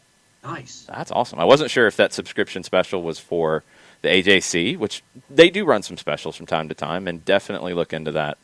And for Fanatis. But Amex and Fanatis, there you go. That's even better. Yes. And we still get the support from that, too. So that's even better. That's awesome. Jared has chimed in with a 3-1 Atlanta win as well. He says, DC looks better than they didn't last time against Atlanta, but Atlanta's played well for a stretch here. They keep doing that and get some good output. So 3-1 from Jarrett as well. And Nick is saying a 2-2 draw. Why am I not surprised? Yeah, really. Mr. Negative Nick. Nick the Negative. Negative Nick. Come after me! I'm a man! I'm 40! That's Nick with his 2-2 draw prediction. Yeah. A couple of other things in the timeline this morning. John Nason with the hashtag open the roof. Not if it's raining. Not if it's raining. And Ricky Ricardo with a couple of things that he found and has sent. Yesterday, Red Star manager Dejan Stankovic was sent to the stands during the Europa League game against Hoffenheim. Stadium was empty. Okay. So the players could still hear his instructions from where he was sitting. But the rules haven't changed. So there's not a rule about sending him to the locker room. He just has to go to the stands. Yep. So that's not his fault that we're in the midst of a pandemic and there's no fans. No. So, yeah, go to the stands and do what you got to do. Yeah. And Nothing wrong also, with that. Did you want to get into the bald 11? Yeah, because we haven't gotten into that. The all bald 11. Did you find the other list online? I did not find J-Dub's tweet. I went back in our timeline 2 days, and I did not see it. Okay. J-Dub, please put your list in the Twitch chat again. I think you're with us. Okay, you worked on the bald 11. I have not had time to work on my bald 11 as I've been preparing for Saturday. Who do you have on your bald 11? Keeper Pepe Reina. Okay, what about Brad Guzan? Guzan would also qualify, yes. Yes, he would definitely qualify. Yeah. I'm going to have to go with Brad on that one. I think you're right. And this is just a mass of names. It's not necessarily by position. That's fine. Zidane. Yeah, he'd be the manager right now. Arjen Robben. Yeah, I'm good with that. Obviously, John Joe Shelby would be a part of it as an active. Yes, I'm with that. Matriza. Yep, he would work. So then, let me ask you this: would Jaap Stam be an assistant for Zinedine Zidane? Not if he's going to manage so defensively. He's not. I want aggressive bald people as running this team. I don't want people who are going to park the bus. I don't want to park the bald bus. The bald bus. And so when it came to active people, that's where I was running into roadblocks. I had more historical bald folks. Well, we've got a starting 11 from J-Dub. J-Dub put some work into this, which is awesome. There's even graphic with picture proof of the baldness. I'm going to have to argue with you, though. It's going to be Brad Guzan in goal for me, not Marko Dimitrovic from Ibar. He's got a nice bald head, but I'm going to go with Brad on that one. Luis Rodriguez from Tigres at right back. Yaroslav Rakitsky from Zenit is one of the center backs, along with John Anthony Brooks from Wolfsburg. Angelino, former NYC, current Red Bull Leipzig on loan from NYC. He's at left back. Yes. Fabinho is your holding midfielder. Sofian Arambat from Fiorentina is one of your central midfielders. A player I am not familiar with from Al Rayyan SC, Yassin Brahimi, is on the left wing. Lucas Moura on the right wing. Ricardo Saponara from Fiorentina is your attacking midfielder, and one of the best forwards in the world right now, Romelu Lukaku, is up top. On the bench, you've got Simone Zaza from Torino, Matriza, Shelby, N'Golo Kante, Arjen Robben, Pepe to come in and headbutt people with his bald head, and Pepe Reina. Bald United. And Guardiola is the manager of Bald United. We'll put Guardiola and Zidane together as the managerial staff. How about that? True. I like that. Yeah. So Michael Bradley, where does he factor into this? Ooh. Well, is he playing at the moment? Did you watch the game Sunday? Well, I meant to ask you, what did you think about his 70 minutes when he came in earlier than anticipated? He was fine. I mean, Michael Bradley's still a good player. You cannot like him for whatever reason, but he's still a good player. He came in, he played more minutes than I think they had intended, and he was fine. He looked fine. I mean, it didn't look like he was dragging at the end. Look, he is what he is at this point. He's not the player he was 10 years ago, but really who is? He's a player that right now you need to pair up with Osorio, with Delgado to get the best out of him. What he gives Toronto when he's in there is that trio in midfield is very good, very coordinated, very interchangeable in a lot of positions. And it allows you to play Pozuelo out on the wing in a free role or as a false nine, which they've used to good effect as well. So it just opens up one more possibility. It also gives you the chance to give Osorio or Delgado a break because they've played a ton of minutes here lately. So these things are good. Okay, so is Lucas Moura actually bald, or is he just well shaven? I mean, what difference does it make? Do you understand that people can shave their head, right? Yeah, and that would make them bald. But I mean, in looking at folks like Amrabat and Brahimi and Lukaku, do you think that they don't shave their head? Dimitrovic, I mean, it looks like... Do you think that these people don't have any hair on their head, period, ever, and they just magically it all goes away? I think in some of these cases, yes. John. Like John Joe Shelby, I think that nothing happens on his head. I think he's follically done. I think John Joe Shelby is follically done. John, sometimes you astound me with your ridiculous takes. You will one day learn how this stuff works. Unfortunately, I learned it at a very young age, and I started shaving my head. I'm learning it. You still have hair on your head, John. No, it is well. Oh, you're missing the point. Stop it, because this is foolishness. People shave their head when they start to lose their hair. I did. I don't shave it all the way down. But I shaved my head because I started to lose my hair. And these people who have a completely bald head probably put the work in to not have a little bit of hair growing in different places. So, that's how it works. Do you not understand that? Not at the moment. Oh my gosh. When you start to lose your hair, it doesn't all just fall out at the same time. No, trust me, I know that. Definitely, I know that. Then John Joe Shelby probably has some hair grow on his head, and instead of having it look like there's some gaps, he probably shaves it. He looks like he's done. Go ahead. Breaking the chair. With John Nason with the roof open, he says, "What are you going to melt if you get wet?" People would probably complain because they do. You'll be in the press box anyway, so it wouldn't matter. I don't care, but people will probably complain if they do. Yeah. Rooney did the bald reversal, but he had some help with that. Oh, he did. He definitely did. And yes, I shaved my head. See? Yippee. It's not like it's a shock. It's just everybody's like, where's your hat? You always wear a hat. I wear a hat because of the brightness of the light. Yeah. But, yes, I shaved my head because I have had crappy hair for a long time. First, it started going gray when I was very young, and I started dyeing it, and then that probably didn't help. But, hey, it was already on its way out anyway. Have fun with it.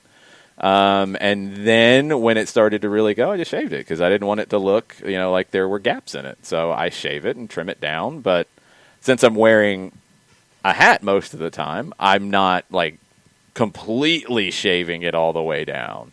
I would assume Brad put some work into keeping his head game looking correct, rather than letting random sections of hair grow in places. Cuppers is doing some very important research this morning. What is Cuppers up to? Taking the BuzzFeed quiz on putting your sweet tooth to the test with a Halloween candy quiz. Okay. And it is a would you rather. Okay. So here we go. I was like, you're setting it up, so let's go. Yeah, I am. Choose a chocolate legend, Kit Kats or Reese's. Reese's. No question. And so when the computer decides it wants to scroll down, I'll give you the other questions. But, locked up. Great bit here, John. Ain't it? Choose a childhood favorite, Baby Bottle Pops or Sour Patch Kids. Never really liked either one, but I'll go with the Sour Patch Kids. Choose a fruity treat, Blow Pops or Airheads. Blow Pops, easy. Choose a chewy chocolate, Whoppers or Milk Duds. Oh, I never liked either one of those. I'll go Milk Duds. Choose a colorful candy, Skittles or Haribo gummies. Skittles. Haribo scares me. Choose a stretchy treat, Twizzlers or Starburst. Starburst, easy. Choose a beloved chocolate bar, Hershey's or Nestle Crunch. Hershey's. Choose an old school candy, Mr. Goodbar or 100 Grand. Mr. Goodbar. See, that's a tough one for me. Choose a satisfying candy bar, Butterfinger or Snickers. Snickers. Choose a caramel delight, Twix or Milky Way. Twix. Choose a long-lasting treat, Laffy Taffy or Jolly Ranchers. Jolly Ranchers. Choose a chewy experience, Now and Later or Swedish Fish. Now and Later. Choose a Halloween staple, candy corn or Milkmaid caramels. Milkmaid caramels, anything but candy corn, because that stuff's gross. Choose a tooth-breaking treat, Runts or Jawbreakers. Oh, I haven't had Runts in a long time. I'll go Runts. Choose a coconut delight, Mounds or Almond Joy. I like both. I mean, they're pretty much the same thing. It's just one has almonds in it. I'll Yes. go Mounds more often, but both are fine. Yeah, I don't want to do the almond bit. Choose a vibrant goodie. This is BuzzFeed's phraseology, not mine. Mm-hmm. Dum-Dums or Dots. Dum-Dums. It would have to be Dum-Dums. Yeah, Dum-Dums. And it continues to go on. It is like a 95 question. Wow. Good grief. Yeah, it literally. So go to BuzzFeed and put your sweet tooth to the test with the Halloween candy. But yeah, there's like 11 billion questions there. So that's a would you rather as we head into Halloween week. Okay. Some of those are really difficult decisions because both things are good. Some of those are really difficult decisions because both of them are bad. Things are bad. That is Exactly true. right. J-Dub, we are not going to get Rogaine as a third-hour sponsor for soccer down here. That's not going to happen. I gave up on that a long time ago and started buzzing my head. It was the same thing that Michael Stipe talked about with REM. It started to go, and he's like, you know what? It's gone. Buzz. And now I don't have to go get my hair cut. So I'm able to keep that going during the pandemic times and just, when it's time, shave my head. It's good times. It's easy.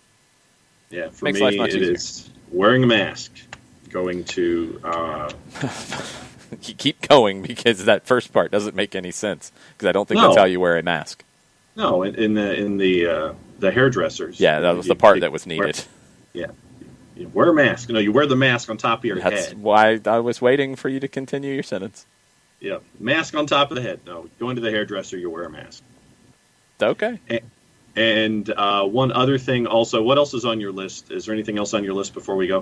What's on the Twitch pitch? See. Anything else on the Twitch pitch, chime in now. We haven't talked about it, and we'll get into it more as it gets underway. The Unite Youth Cup that Atlanta United's organizing for boys teams in Georgia.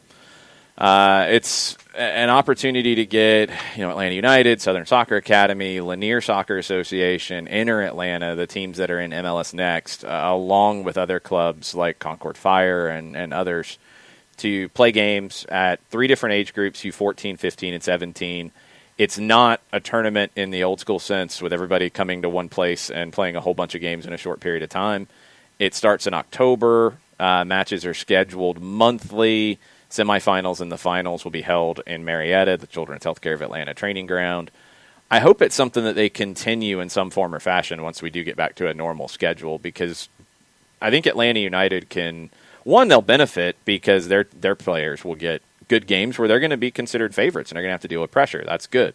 But they're also going to get a chance to see the other top teams in the state and other top players, and that's part of the identification process for players who develop. So I think it's a great step right now to get games where travel's a pain and very difficult. I think in the long term, I hope it's something that can continue. It's a very cool thing that the Academy and Atlanta United are putting together here. Yeah. So I'm dialing up BN Sports on Fnatis, fntz.co/soccer down here. So looking for the draw to determine the next round of fixtures for the Libertadores and the Sudamericana. So I've got my I've got an eye off of that. Yeah, it's not up yet. I think it starts at 12 or 1 o'clock.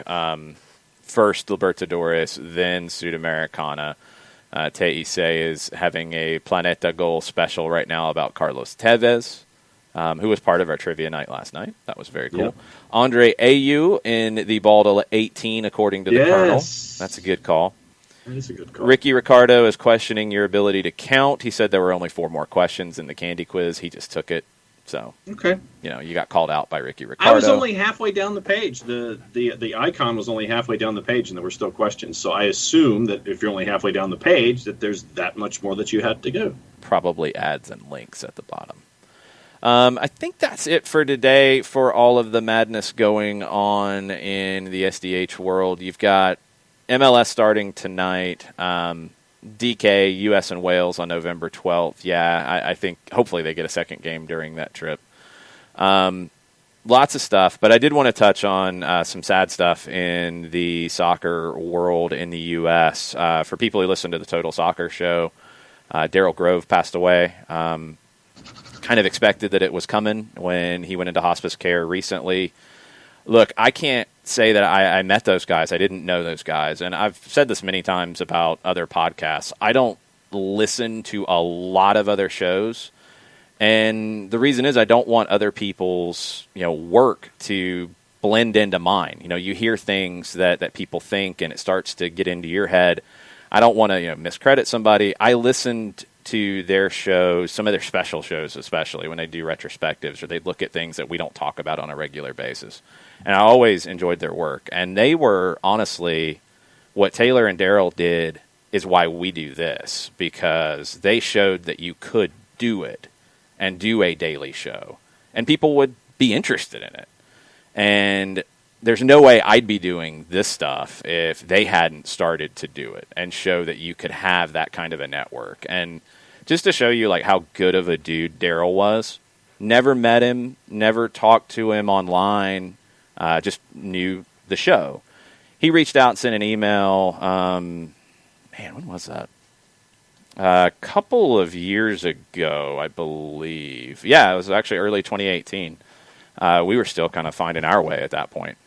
And he had heard about our work. He had listened to our show, and he was working on a possible network for advertisers and trying to package different things. And he knew that we were really the only other ones out there doing it on a daily basis. And for him to reach out to us, who we were a year in at that point and just figuring it out. We really weren't doing even national stuff as much as we do now. It was far more of just, the Atlanta stuff. But he found us because he was keeping up with what was going on in the community, and he reached out and said that he believed we were the only daily soccer podcast at that time, and we were crazy and dedicated.